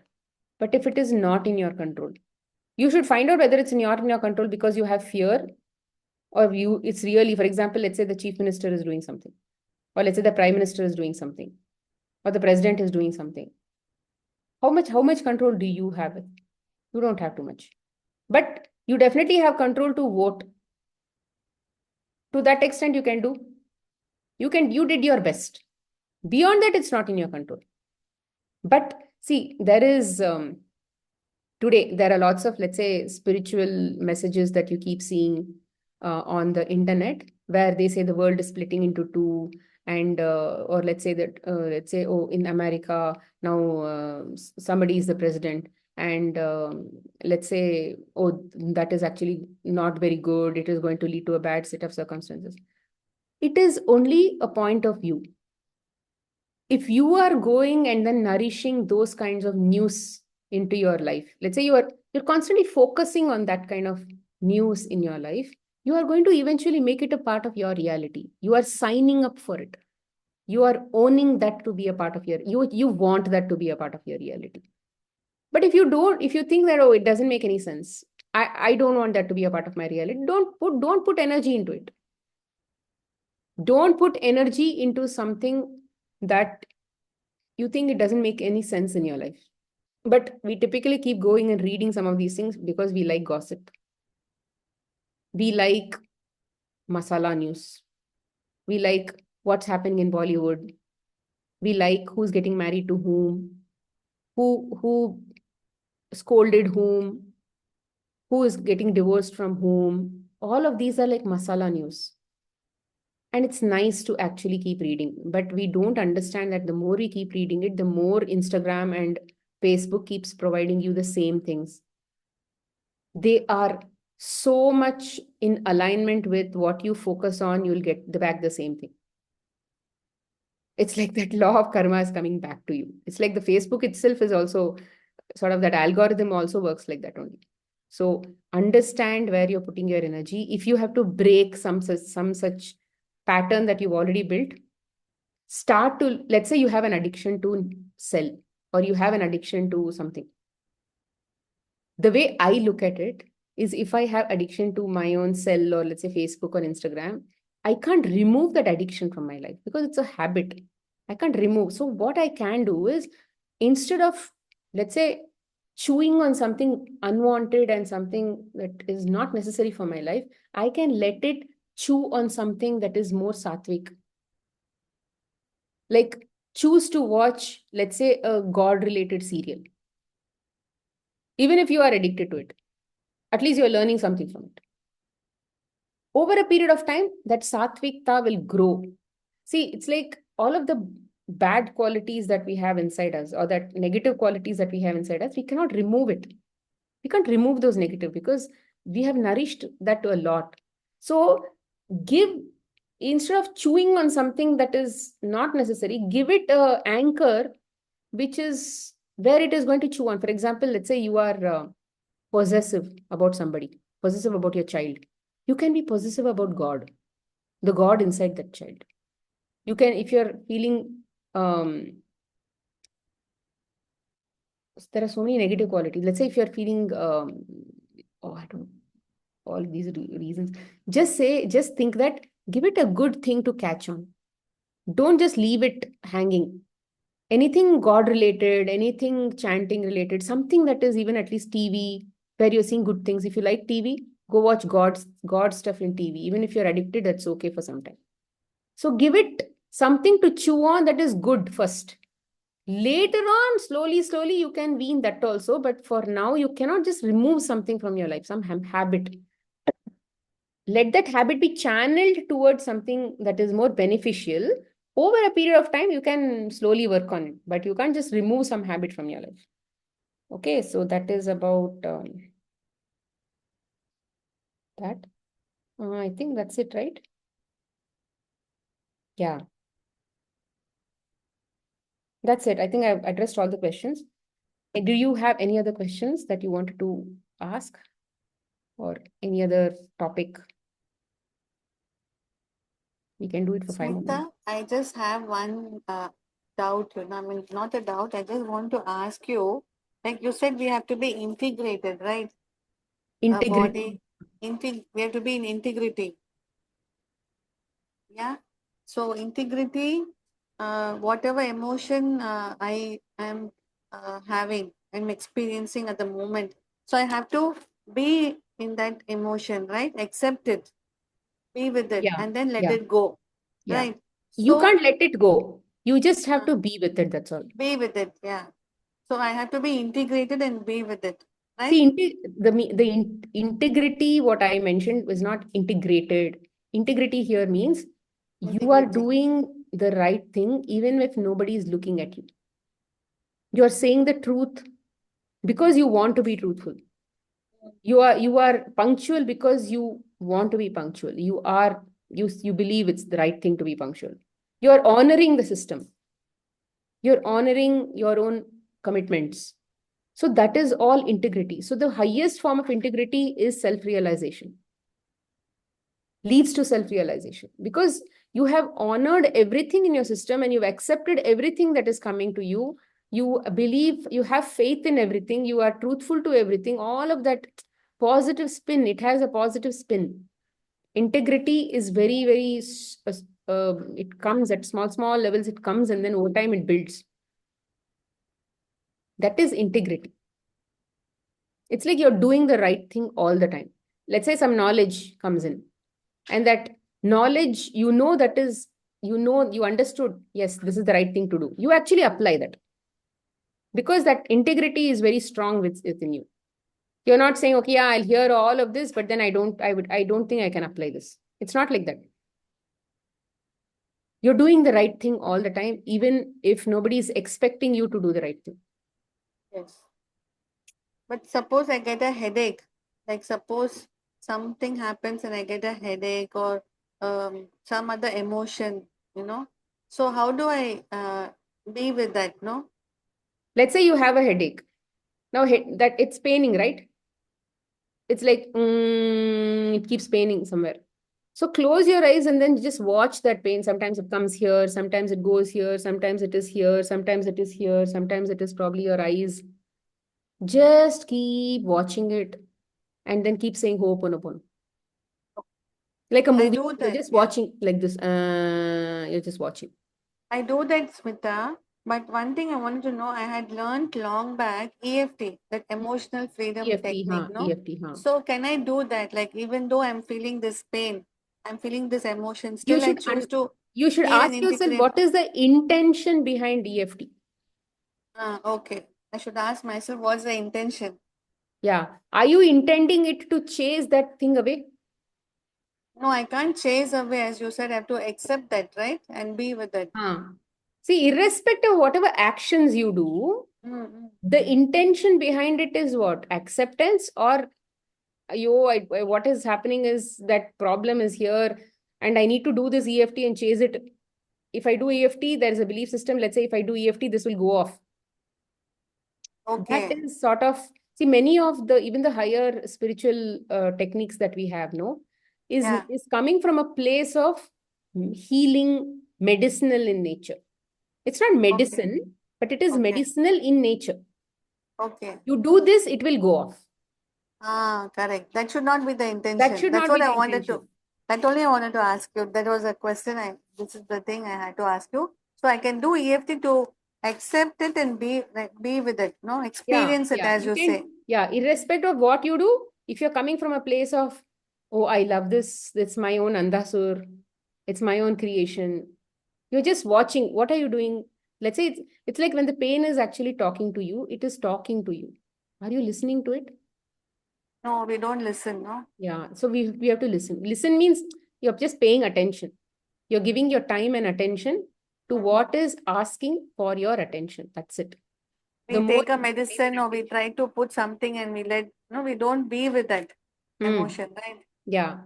Sometimes what will happen is, I have experienced this. Let's say head is paining. I would have spent about 10 minutes. But after that, maybe I needed to go because let's say I had to serve food or whatever. That pain is still there. It is still asking for my attention, but I didn't sit. I Yeah. prioritized something else.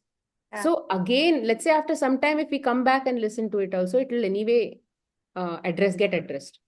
But what I'm saying is, I should have done that in the past. But let's say it's not good to go in that guilt mode. Maybe I had to learn. It's a part of learning to get up and deprioritize something else, and then maybe come back and prioritize. All that I had to do is, the more we keep doing some of these things, attention to self, when the self is asking and all of that, no, you strengthen that bond with yourself, Oh, and then that healing also happens very fast. The release happens very fast. And it is important also when the body is very nicely hydrated, and also you have a habit of eating, let's say, a lot of raw and all of that, it actually energy moves fast, because it's all an energy body, right? We are all energy body, and if there is a lot of system in the system, if there's a lot of movement, hydration, detoxes and all have happened, or detoxes are happening, that movement is fast and all of that, it actually shows up faster results. You're evolving faster, if you ask me. But if that is in your awareness, if that is the experience you had to get, it will come. But if that is not in the experience and you had to learn something in some way, some other way, it is not going to be a part of your experience. It is okay. Let's accept Right. what we have. So I can practice with the intention that I accept this and I choose to heal and integrate every part of my body with love. Choose No, I to, can say that I can choose and choose to heal and integrate every part of my body with love. as I much love as myself. possible, don't bring the mind into this whole thing. Okay, okay. When you're bringing all of this language and sentence and all of those things, it's all coming from your mind. Why Yeah, put that mind there? Just go there with the feeling of acceptance, and that's it. Just watch. okay. See, when we, the whole, this, we don't want stories, we don't want a belief system to say, I am healing. When we say I am healing, it means we are diseased. Who said we are Oh, diseased? We are not diseased at all. It is just an experience. See, it's when we come from all of these older systems of healing that we have been practicing, right? It has been in the form of duality there also. okay. It has come from a place of duality. So, which is why we don't have to apply all of this. Life is very simple. We just have to stay, just think time and attention. That's it. Give time, give attention with gratitude. That's it. Enough. Feeling, it's all language of feelings. Your focus, your feelings, that's it. End of story. Max, if you want, you can tell one Ho'oponopono there. If you don't want to do that also, that is also not there. With that, just that feeling of goodness is enough. So if I have any health issue, I mean, if anyone has any health issue, just accept it, say Hoponopo, be with it. That's all I That's it. give it attention. It'll go when it has to go. We don't know when it's going to go. Here I said, first part of this top class, I said, do your job. Do Don't your expect duty. anything from it. Do your job for the joy of doing the job. The process of that job only should give you joy, not the result. But lots of cleansing has been happening, Smita. Like I can feel suddenly, when I sit in the puja room to chant, I suddenly cry. And then I feel so lighter. Before, if I cry, I should get a headache. But now I cry and I feel so light. I said, oh my God, I'm feeling so nice after, releasing and speaking. And, I feel so much lighter. Yeah. And if any post comes and tells me something, like, in my father's thing, something is going on there. So before I used to, the same Roshni should have got very upset and given advice. I just let it go. I just surrendered. I said, God, what is best for them, let it happen. I'm not Yeah. going to give any advice or thing.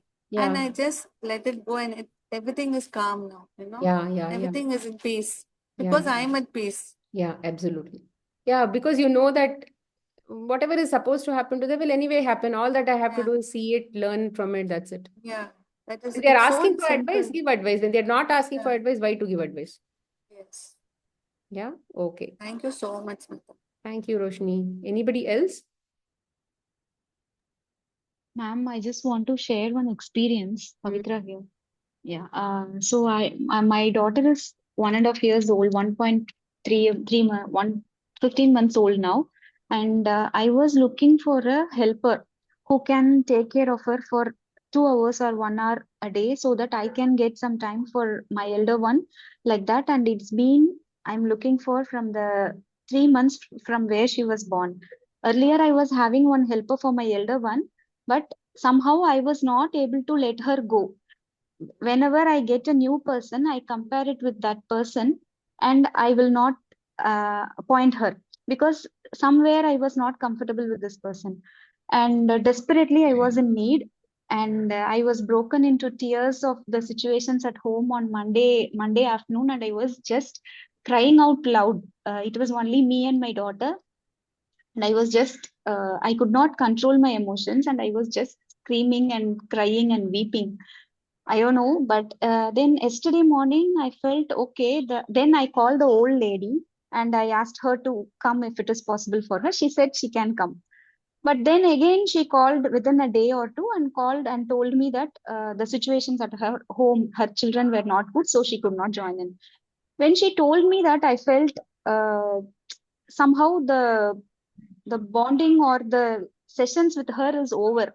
So how much ever I try now, I may not get her again. And this may be the same with her also. So I completely, within a minute or two, I completely let her go. Even if she is not coming, that's fine. And yesterday morning, I was thinking, even if I am not getting any help, I had told told the universe, or told like I need a help like this and this. But if I'm not getting, it's okay. I can handle the situation. And this has happened at morning 10 o'clock yesterday. And afternoon 3 o'clock, when I went down to pick up my son, there is a lady who is residing in the same street. She came to me and asked me, is there any work with you who like taking care of the children? See how beautiful, no? Oh, I was seriously stuck. I wanted to share it immediately, but then I thought, okay, Wednesday there is class, so I just wanted to share it live with you. I seriously, it was took me to a shock. And today she came, morning she came, and the bonding or the frequencies. She is a person in her 60s, and she is telling me so much about mind, and she is telling me so much about meditation. And she just told me one word, that being with children and enjoying with children is the greatest meditation one can do. See, so beautiful. It's like you got connected to the same frequency kind of person. Somebody that you will really appreciate and love and all of that. True surrender. This is what is called true surrender. You just accepted things to be the right thing happening. I know I prefer this, but I'm okay with this also. It's like I know prefer this outcome, but I'm okay with these things also. And then you just went ahead. That state of mind was in that state of peace, willing to accept everything. And then it automatically went and connected you to the person that you are supposed to. Yeah, yeah. It's like I whenever we was want, we recalling ask for everything something what. or go ahead, go ahead. Mhm. No, I was just recalling you whatever you had told. But then at that moment, nothing was working. But then yesterday morning, I felt I'm completely out of control. I understood that I'm out of control and nothing is in my control. And I just told this and let it be. But then things are, I Yeah. was, See, this is the point where your ego was willing to go and then accept defeat. I have nothing in my control now. All my ideas are over. I have tried every possible thing. Now, God, please help me. Or I'm okay with whatever you do. I'm not going to resist you. So that is surrender. And the more and more ego learns to do this in many, many, many situations, it will actually learn to be one with God at some point. And if the ego in your body only has gone to that point, then you have attained self realization.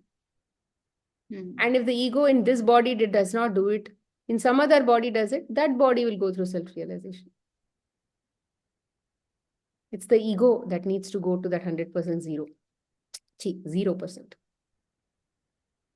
Okay. Thank you, ma'am. Thank you. Thank you. Anybody else? Otherwise, I think we can close the call. Okay.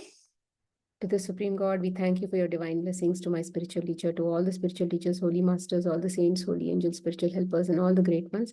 We thank you for your great, great blessings. Thank you for being with us, staying with us, and then guiding all of us. Thank you so much. Be blessed. Bye, friends. Nita, today's session was really the best one. Is it? Really, all the answers, what all, and when it just flew out and I just got all the answers. I feel it is so simple and you made it so easy for us to understand. Very nice. Even for me, when I keep thinking, oh, what will I talk on Wednesday? I have nothing to talk. Literally, I had nothing to talk. And I thought, okay, fine, yeah, last 2 classes I've just been doing acceptance. So let me just talk. I'll just summarize surrender. But then as I kept talking, I kept talking, I kept talking, I kept talking, and just words were just flowing. And then it went on almost for 1 hour. It is so beautiful and simple. I don't know what to tell you. It is so nice, really. Like, it's just blown our mind out. So nice. Thank you. Thank you Thank so you. much. Thank you. Take care. Bye. Yeah, thanks. Thank you, Smita. Thank you, Anita. Bye.